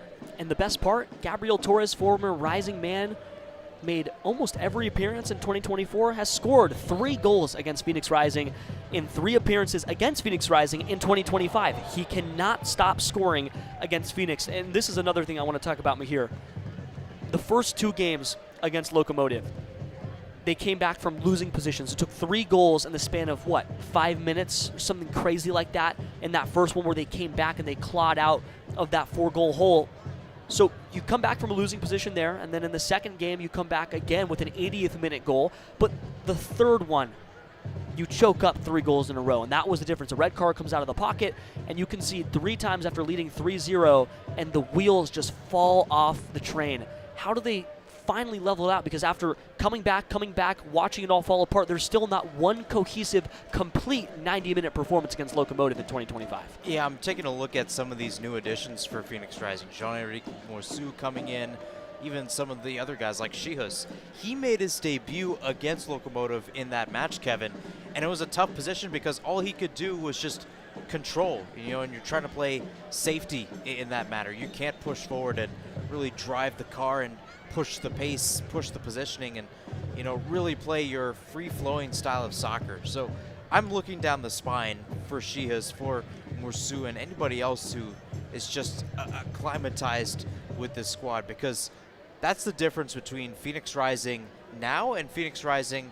2 months ago in that matchup, or 3 months, and 7 months ago with that first league match against El Paso. As much as emotions can flare, you always have to remember where you are, and I think mentally, Pa's going to tell them this week, is that they have to be ready for those moments. And I think that's the one thing we saw today. As much as we saw a disjointed Phoenix Rising side on the offensive end, defensively, they were for the most part fundamentally sound. Patrick Krakowski came up big. The defenders came up big. And if they can bring that mentality into West Texas, they might exit with the win. Well, they'll look to do it for the first time, because as a good friend of the program, Owen Evans likes to always point out, a shootout win is a draw. It's not a victory. So 3 straight draws in 2025, 3 goals from Gabriel Torres against Phoenix Rising in 2025, and 3 red cards combined across the 2 teams across 3 different competitions in 2025. 3, 3, 3, 3, lots of threes. 4th game hopefully yields something better than the last 3 because Phoenix would love to advance. They were down against their biggest rival in New Mexico United last year in the first round of the 2024 USL Western Conference playoffs. They're looking to go a little further this time and maybe replicate some of that 2023 magic that carried them to their first and only ever franchise title when they lifted their first and only piece of prime silverware in club history. 0-0 your final here against the Riverhounds. Nobody could slot one past either goalkeeper. It was a fantastic performance from both Eric Dick and Patrick Rakowski, and when it all settled out, nobody got on the board, but 2 teams got further into the playoff race. One clinched, one trying to knock on the door of a home playoff game. Everything was on the line, and Phoenix did just enough to clinch their spot in the 2025 playoffs. For my crew, myself, Kevin Cardez, and my analyst, Mihirson Hassan, and our producer that wasn't here tonight, we say so long from the bunker in downtown Phoenix, and we get ready for the 2025 first round of the Western Conference playoffs. 0-0 your final against the Riverhounds on the Rising Radio post-game wrap-up presented by Crown Public House.